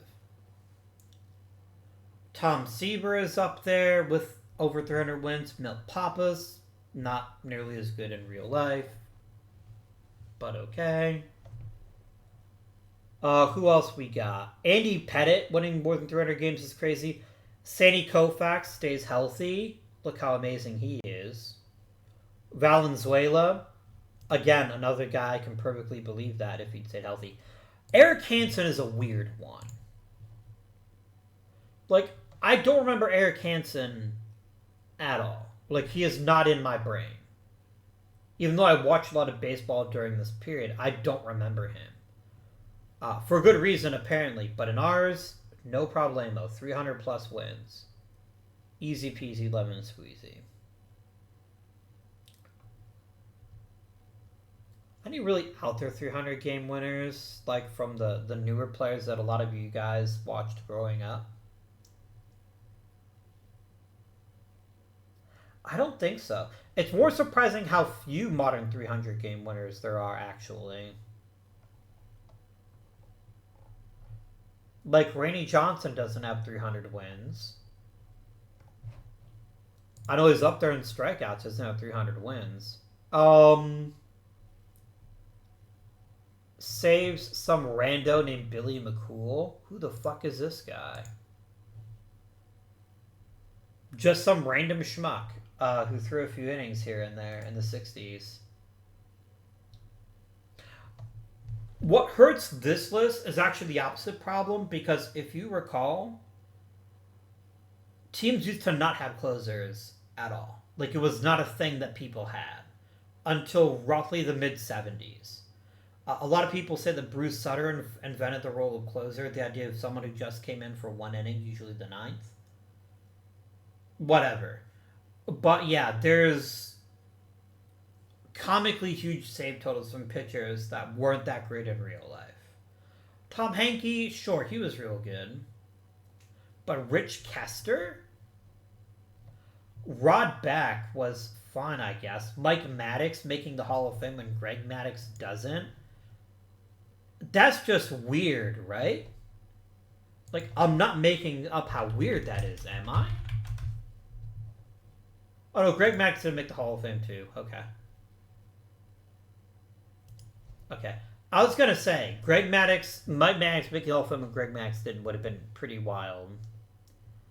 Monty Ward was really fucking good. Mark Hart, 75 shutouts in a year. Who's our modern inning-eating champion? It's Dwight Gooden again. Over 5,000 innings. That's insane. That's truly nuts. Your leader in whip is Clayton Kershaw. Strikeouts. Nearly 5,000 for Dr. K. That makes perfect sense. Now, this is a list that looks very familiar to me. Toad Ramsey, we've already brought this up. There's no way that a pitcher who pitched in Double-A is getting over 4,000 strikeouts. It's just not conceivable the way the game worked. Fred Humans, I don't know who this is. Oh, for good reason, apparently. I was a small child when he was pitching. Kevin Apier, nearly 4,000 strikeouts? Yeah, okay. Sure, buddy. Bob Feller not in the Hall of Fame does make you somewhat sad. But he had the problem that the real Bob Feller had, and that he also was an all-time person that walked people. And that really fucks up your WAR. Really badly. So. Any hoozle.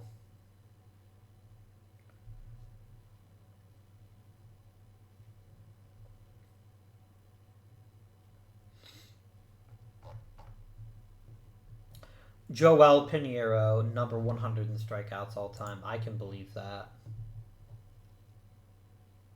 Career WAR, Doc Gooden finishes 4th. That's pretty dope. Dwight Tom Seaver finished 2nd. Fernando Mania at 8th. Sandy Koufax at 10th. Then a bunch of randos. Milt Pappas at 14th. Milt Pappas was a good pitcher, but he wasn't this good. He was part of those great Orioles teams with Dave Palmer. It was Dave Palmer, Milt Pappas, and who was the third? Was it Mike Scott?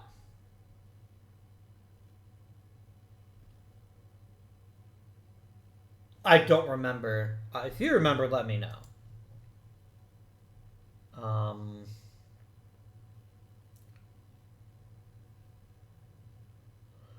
Oh, it's not interesting to see players that made the Hall of Fame in our timeline that never made the Hall of Fame or even close to it in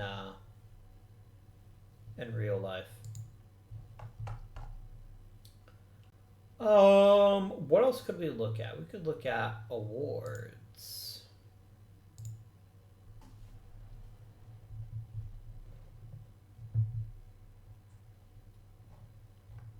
I think it's a little bit too much to go through this right now.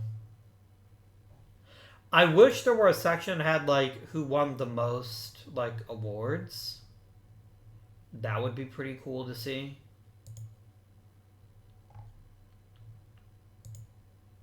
Our first ever inductee into the Hall of Fame was Ezra Sutton for some reason.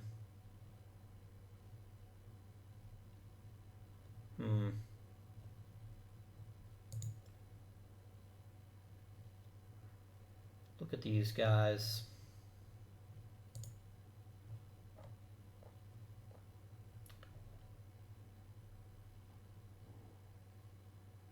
I'm just in awe of us building our own unique history of Major League Baseball players.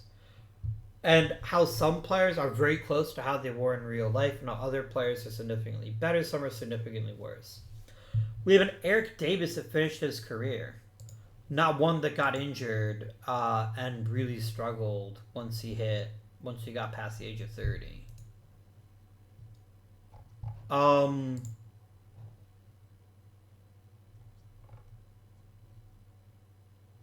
We have Hal Trotsky is one of the best of all time. Alex Gonzalez is one of the weirder ones, right? Like, if you watched baseball in the 90s and early 2000s, and no point did you ever look at Alex Gonzalez like, this guy's a Hall of Famer, you'd be thinking, which Alex Gonzalez is this again? John Olerud. John Olerud was such a good guy. Is such a guy. He's not dead. I don't know what I'm talking about. Rafi Palmeiro, he'd be in the Hall of Fame now, if not for the whole PED thing.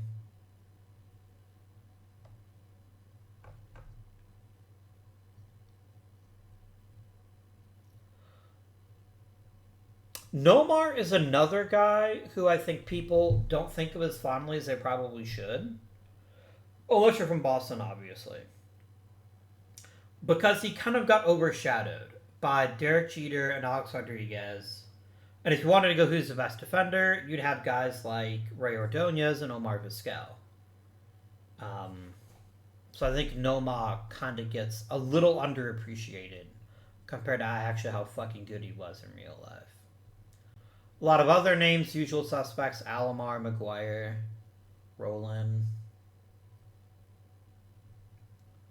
Bobby Abreu. I wonder who the worst player in the Hall of Fame is. It's Pete Browning. The thing with Pete Browning, though, is he was an incredible hitter that was a dirt awful fielder. Like, he was the worst. So I can kind of forgive that. The worst pitcher in the Hall of Fame is a reliever. It's Mike Maddox. The worst starter in the Hall of Fame is Jack Manning. Or maybe Al Spalding. No, it's Al Spalding. Damn.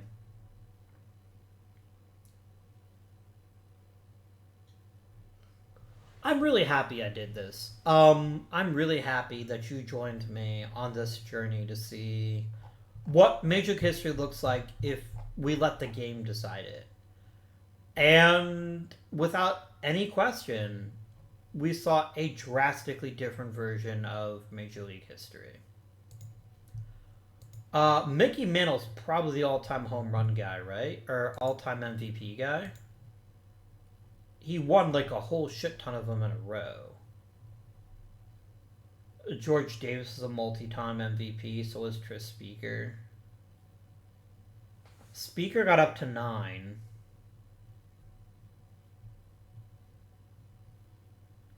I think it's hilarious, by the way, that Jimmy Fox only managed like 5 of them. Like, who the fuck are you voting for instead? Take it back 6.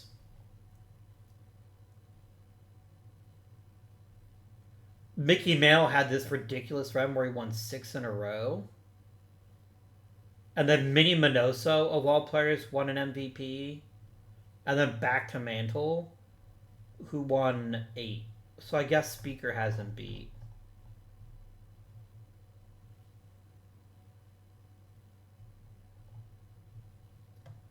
Awesome. What about Cy Youngs and the NL anyway? I see a couple people that got 6. Doc White at 7. Jersey Barkley at 6. What about the AL? So we had, I think it was 9 and 7 respectively in terms of World Series and Cy Youngs. 7 for Cobb, 8 for Ruth, 6 for Trotsky is kind of cool.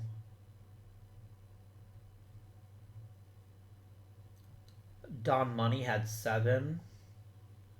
Bonds had 8. He's tied with Ruth. Okay, what about Cy Young? Or Mikey Smith Awards, excuse me. Hey, you know who never won the Mikey Smith Award? Mikey Smith.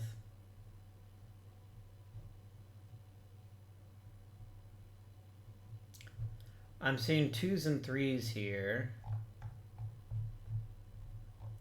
There's really no Doc White, probably because I didn't manage as much in the AL as I did in the NL. So you don't get those big runs with one player. Tom Seaver got 7.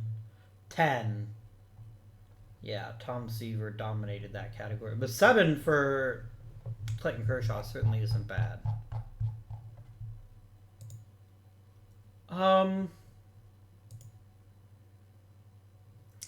Look at some team stats here. 115 games is the record for the AL for wins. Those Mariners had not as many people as the ones a few years before.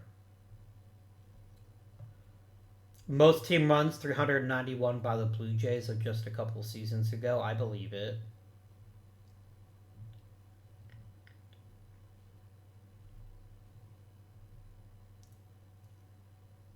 $1,700 strikeouts. Hey, my own Tampa Bay Rays had 1,600 in 2019. That's a third all time in the AL's history.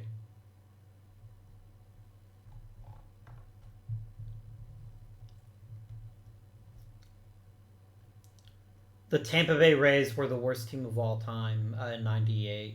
That's kind of scary. Who did we draft that year was such a terrible draft pick? Oh, no. That wasn't me. That was when they were still an expansion team.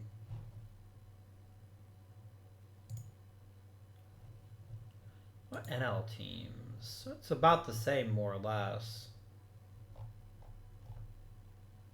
The Rockies dominate a lot of the offense categories. Incredibly, not home runs. That's kind of a surprise.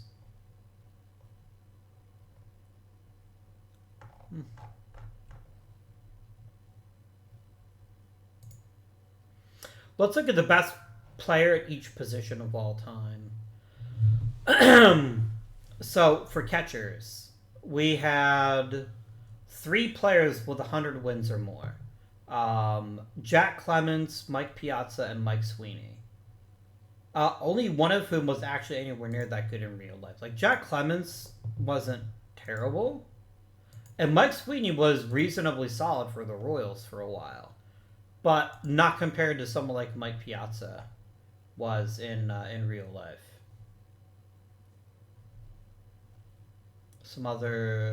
A bunch of weird mixes here. I don't even know who Smokey Burgess is, to be honest with you. Campy made the Hall of Fame. So did Joe Torre as a catcher. Pudge. Brian McCann. Yogi Berra. What do we have at first base? It's going to be Jimmy Fox. Like, I don't even need to look at it that closely, but... lots of 100 WAR guys, though. Helton, Trotsky, Pujols, Teixeira, Heilman, Olerud, Killebrew, Jaha. Jaha's the weirdest one in the top 10. Like, all these others were at least really good at some point, but the real-life John Jaha was just, like, he barely even got to start most of the time. Um, some really good names here. Some really good players. Jim Gentile wasn't that good in real life. Second base. The best second baseman of all time is Roger Hornsby. And let's not hide a very important fact. Oh, he was actually fairly good at second base. Okay. That's cool. There is a slight issue, maybe a bug, where he just plays the worst second base ever. But thankfully, this version of Roger Thorne is actually quite good at second base, so it's not quite as hilarious. Napoli was legit. Rico Petrocelli wasn't that amazing. He was decent, but not Hall of Fame worthy. Even the biggest Boston fan wouldn't agree with that he's one of the best of all time. Evers makes sense. Schoendienst makes some sense. Cano's probably has a first bout Hall of Fame appointment if he didn't get into the whole PED bullshit. Look what A-Rod is the 13th best second baseman of all time. That's pretty funny. Some good uns here. Some real good uns. I mean, Jose Valdivieso being this good is just random as fuck to me, and I love it. Because that's what we're here for. We're here for the really cool stories, and he's just an amazing story. 17th best second baseman of all time, which is pretty crazy. Third base, Chipper Jones, not a surprise. Gary Sheffield stuck at third base despite being, what's what I'm looking for? Not great. Not terrible, believe it or not, but not great. Good range, but lots and lots of errors. Red Rolf, yep, Beltre, Anson, Roland. Don Money, the real life Don Money was decent, but not a Hall of Famer. Ours is with a bullet.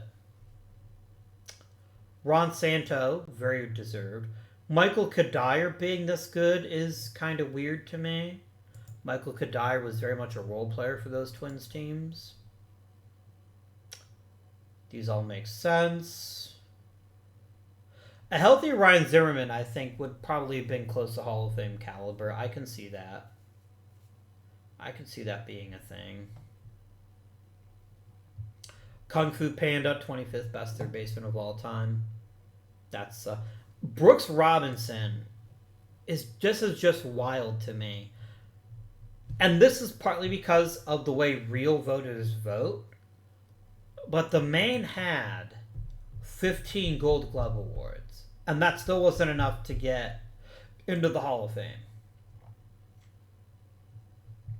Because unlike the real Brooks Robinson is actually a pretty decent hitter, at least league average, he wasn't. He also didn't play as long.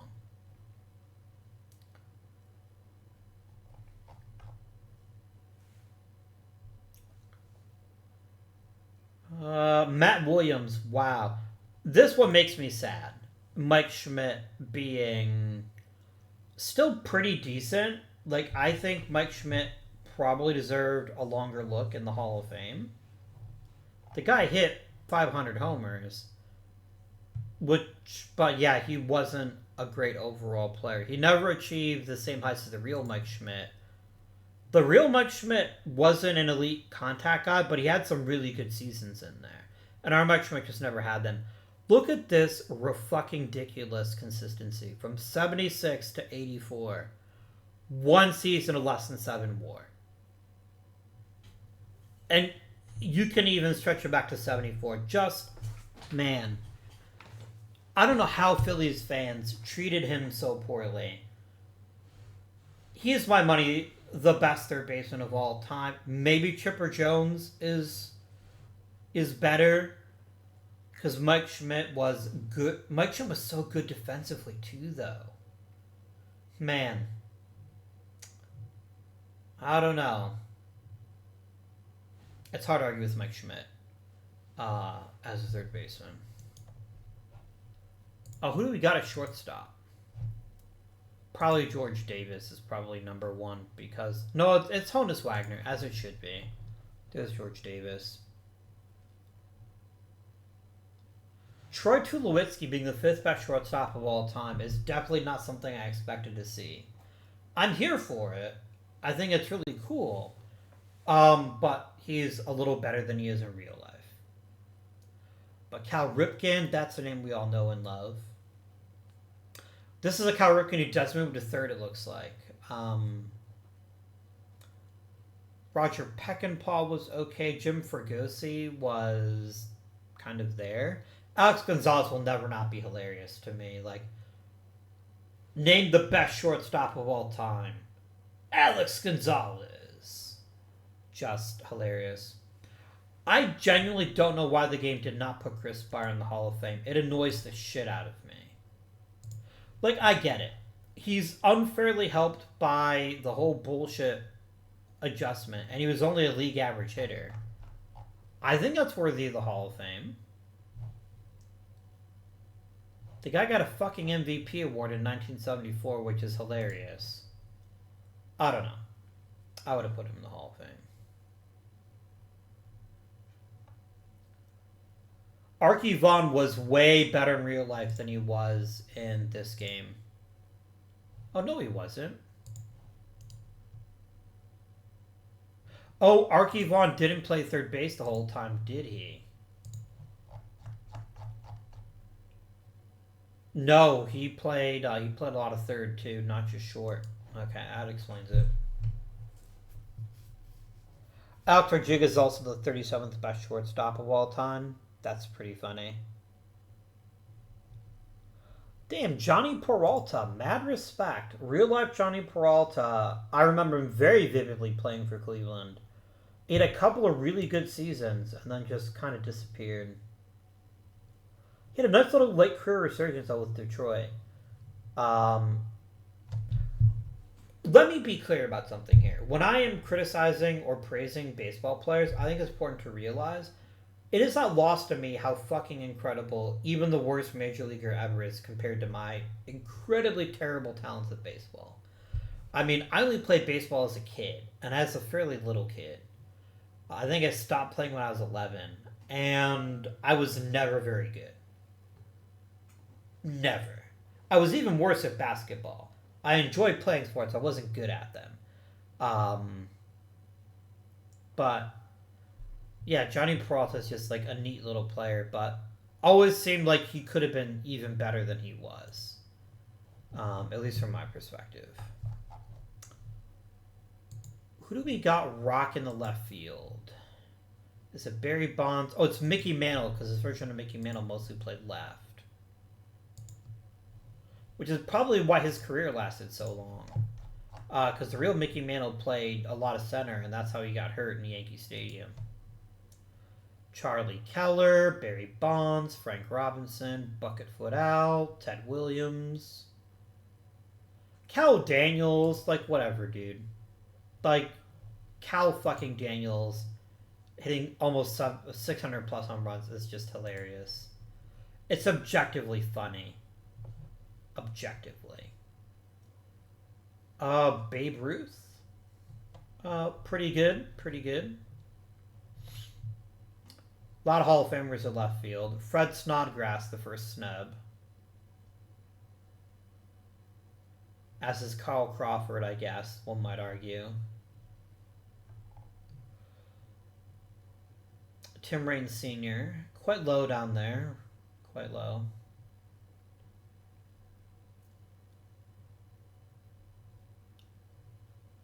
Manny Ramirez must have mostly played right field. Or even DH. Yeah, maybe. What about center field? Probably Willie Mays? No, Tris Speaker. I don't even know why I asked. Oh, this in Jersey, this version of Ricky Henderson played a lot of center field. Real Ricky Henderson was always a corner guy, if I remember correctly.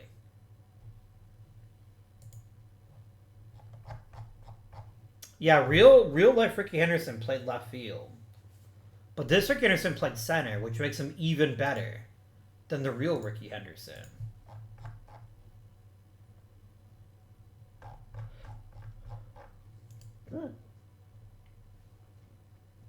A Lenny Dykstra that keeps his nose clean and still plays really hard makes the Hall of Fame pretty easily. Mike Trout gonna make the Hall of Fame. Mike Slattery randomly being a Hall of Famer. I remember him. I remember him vividly, and kind of like inadvertently discovering him with Philly.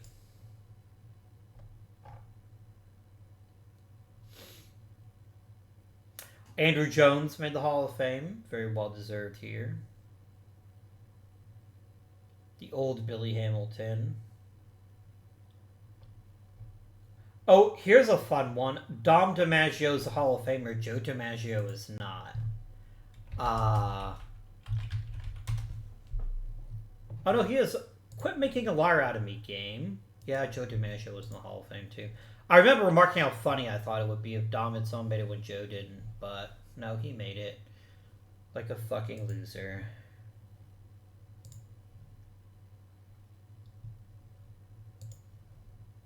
Larry Walker, best right fielder of all time. That's pretty funny.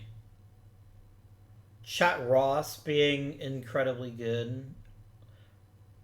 Reggie Smith was pretty good. Sixto Loscano. You remember when we had him with the Brewers in real life? He was just kind of a dude.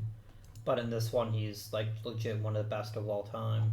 It is really hard to get in the Hall of Fame as a right fielder, though. Like, look at how many guys here like aren't even being considered. Vladimir Guerrero's not eligible yet, so he doesn't count. Albie Pearson, how did he do in the Hall of Fame voting? He got close-ish, but he's the kind of player that the voters don't like. He gets on base, but doesn't hit many homers. That's always been a really hard sell for Hall of Fame voters.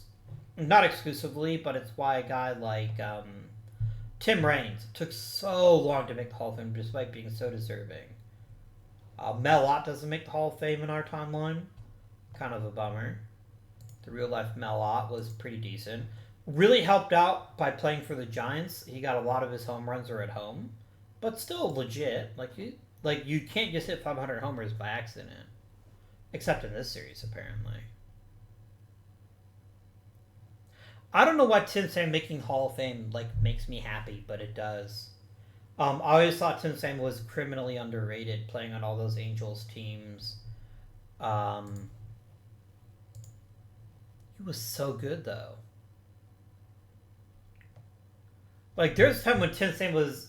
I remember that outfield of Tim Sam and Garrett Anderson and...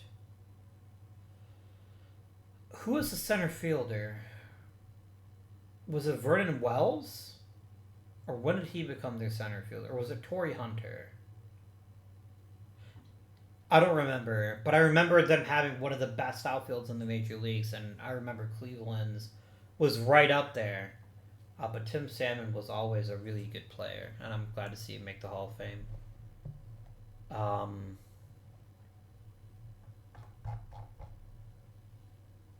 Let's look just at the Hall of Fame.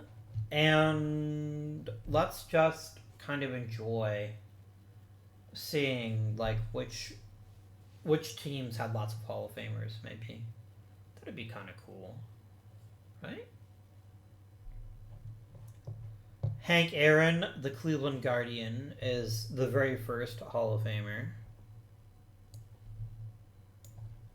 alphabetically, of course. Honey Zimmerman is dead last.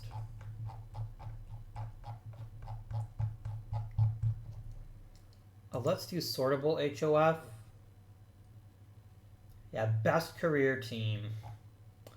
4 Washington Senators made it. Kurt Simmons, Vern Law, Fred Hutchison, and let's kind of go player by player. Only 2 Atlanta Braves. The history of the Braves franchise made it. Randy Johnson and Rick Kester. Oh, you know what? I think it actually does the names correctly here. Only one Canary. Several Orioles. Several. None of whom you think of as Orioles in real life, but all of whom were very, very good. like your Esteban Loaizes and your Tommy Johns. Only 2 Red Sox of all time made the Hall of Fame. Boardwalk Brown and Carl Hubble. Jim Britt if we count the Red Stockings. Quite a few White Sox and White Stockings, including Mikey Smith. A lot of Cincinnati Reds made the Hall of Fame. Most of them not for a long time, but quite a few of them. Cleveland has son Sam McDowell made the Hall of Fame. He's actually always been a Cleveland player, and then a bunch of players that retired a long time ago. Larry Dierker made it for Cleveland. Some Detroit guys there. Fergie Jenkins, there's a Hall of Famer that I know I drafted. Man, the Astros had quite good pitching historically. Only 2 Dodgers.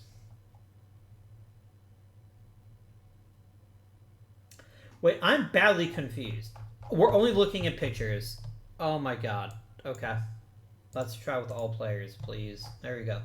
We have 1 Arizona Diamondback, Adrian Beltre. 4 Braves. More Orioles.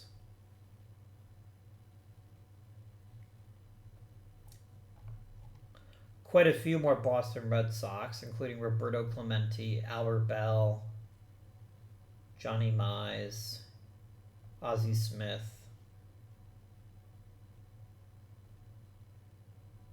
Two Brooklyn Dodgers and the Double M group of Mickey Mantle and Minnie Minoso, as well as Red Schoendienst. Several Brooklyn Robins. The California Angels had Barry Bonds, Mike Greenwell, Reggie Jackson, and Jim Merritt. Cubs have a fair number. Ted Williams and Larry Walker being Cubs, as well as Duke Snider. Just seems so funny, but also kind of cool. A lot of White Sox. 1, 2, 3, 4, 5, 6, 7, 8, 9, 10, 11, 12, 13. Plus the White Stockings, which are also the White Sox, so 14, 15, 16, 17. No, never mind. Those are the predecessors of the Cubs. Oh, yeah, it might be the Reds with a bullet. They've just got so many Hall of Famers. Do the Reds. Cleveland's got a lot, too, though. Going back to the 4 cities. Cleveland would actually have even more than that. That's a lot of people from all the different Cleveland teams. Even if none of them really played for Cleveland historically. Tigers got quite a few. Marlins have a handful. Astros, fewer than you'd think. Kansas City A's. William McCovey, Ron Santo, Tom Seaver, Jim Gentile. That's a pretty good group.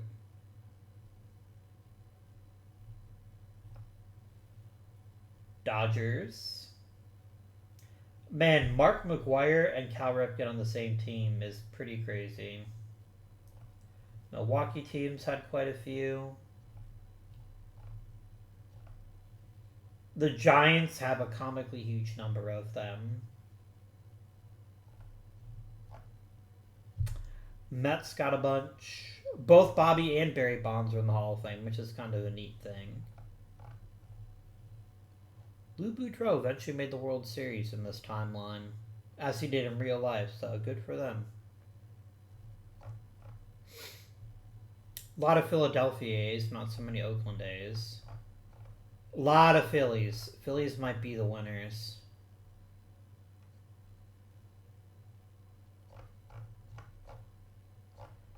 Some Gents. And there's your Senators. Truly remarkable. And did anyone ever get voted in unanimously? Barry Bonds did.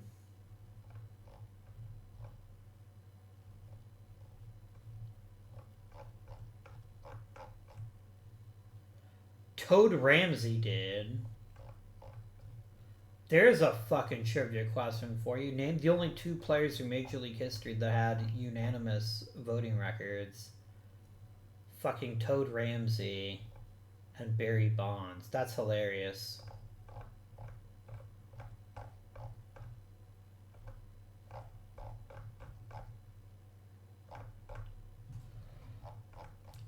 Every year we voted at least one Hall of Famer in, except for some of the early ones, and then yeah. Then we had a really good run of electing a bunch of people in a row.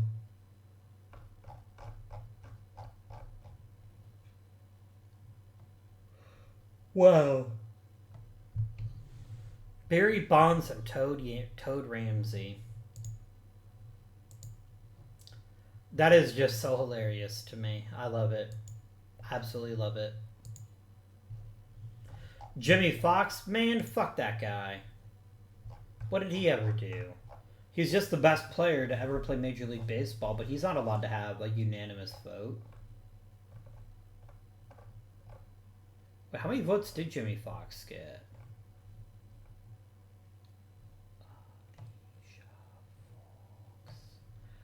How many votes did Jimmy Fox get? I'm actually concerned now. I'm very concerned. 97%.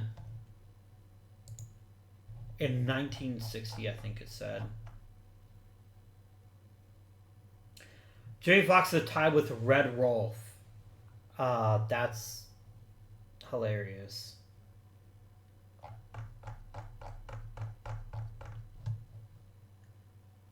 Look at this giant class from 2022, though. That's insane. That's a huge Hall of Fame class. Have we ever more than 7 make it? I strongly doubt it. Yeah. We did have...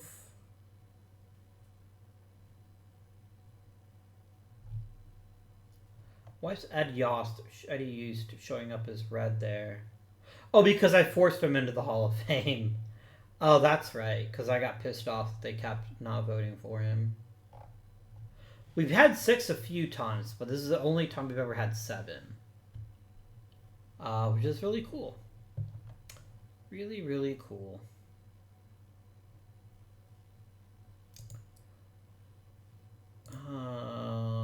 Records? No, I've already looked at all the records. Meh.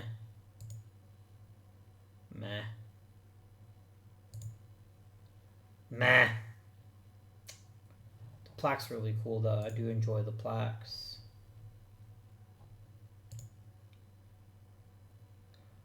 Wait, we have Hall of Famers from Australia, Canada, Cuba, the Dominican Republic, England, Germany, Ireland, Mexico, Norway, Puerto Rico, Scotland. Who's from Australia? Dave Nilsson. Okay. What about England? Is it Harry Wright? George Hall. Okay. Germany, Red Schirndienst? Oh, Pretzels Getzian, of course. Wait a minute. He's not from Germany, the city. No, he actually might be. Ireland. Quite a few. Quite a few. How many Cubans are in the Hall of Fame? Mendoza, Palmero, and Canseco. What about Mexicans? Loaiza and Valenzuela. What about Canadians? I know Larry Walker's in there. Larry Walker and Fergie Jenkins. Okay. Norway.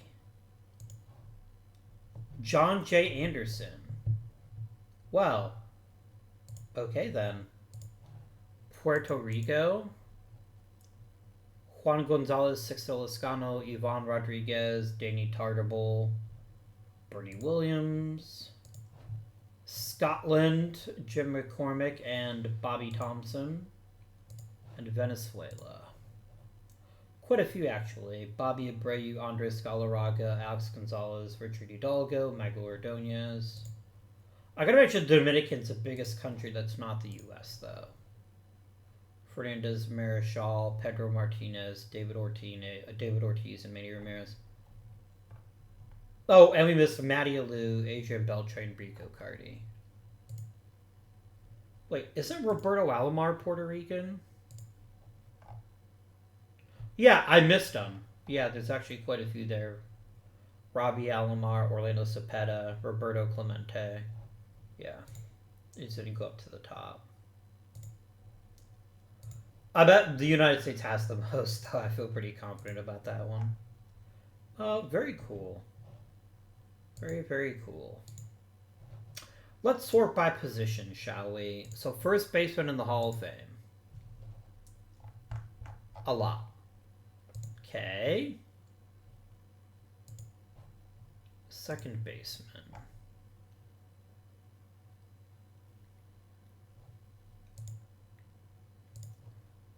6'9".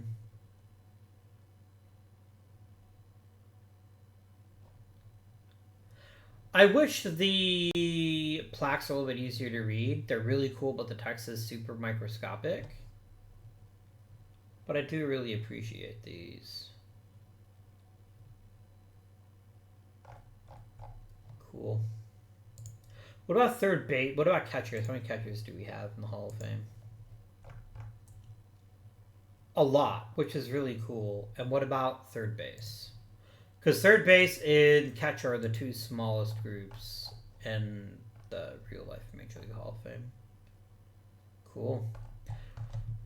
My friends, thank you so much for sticking with me in both this incredibly long video, but also throughout this incredibly long series. I hope you had as much fun watching it as I did playing the games. Building teams, tearing them down. Look how pissed off Pete Browning looks in this picture. He is like, I'm going to fucking stab you right in the scrotum if you say another comment about me. So I'm going to change the screen so I don't have to look at him anymore. But yes, thank you very much for watching. I think you've earned the right to know what's going to be taking over on Mondays beginning next week. A couple people wanted me to do the KBO, and I really thought about it, but so many people like do fictional that I decided to do the European Baseball League. The European Baseball League is actually two leagues. It's a 16-team major league and a 16-team junior league with promotion and relegation. Each team has a full minor league system as well. So it should be a lot of fun. I've never played with promotion and relegation, and we're going to be starting as a relegation team. We're going to be starting as one of the junior baseball league teams and see if we can't get ourselves into the bigs and see what we can do there. Yeah, it should be a lot of fun. And I look forward to seeing what we can manage. Until next time, my friends, this has been Guardian. Thank you for watching. And I bid you good day.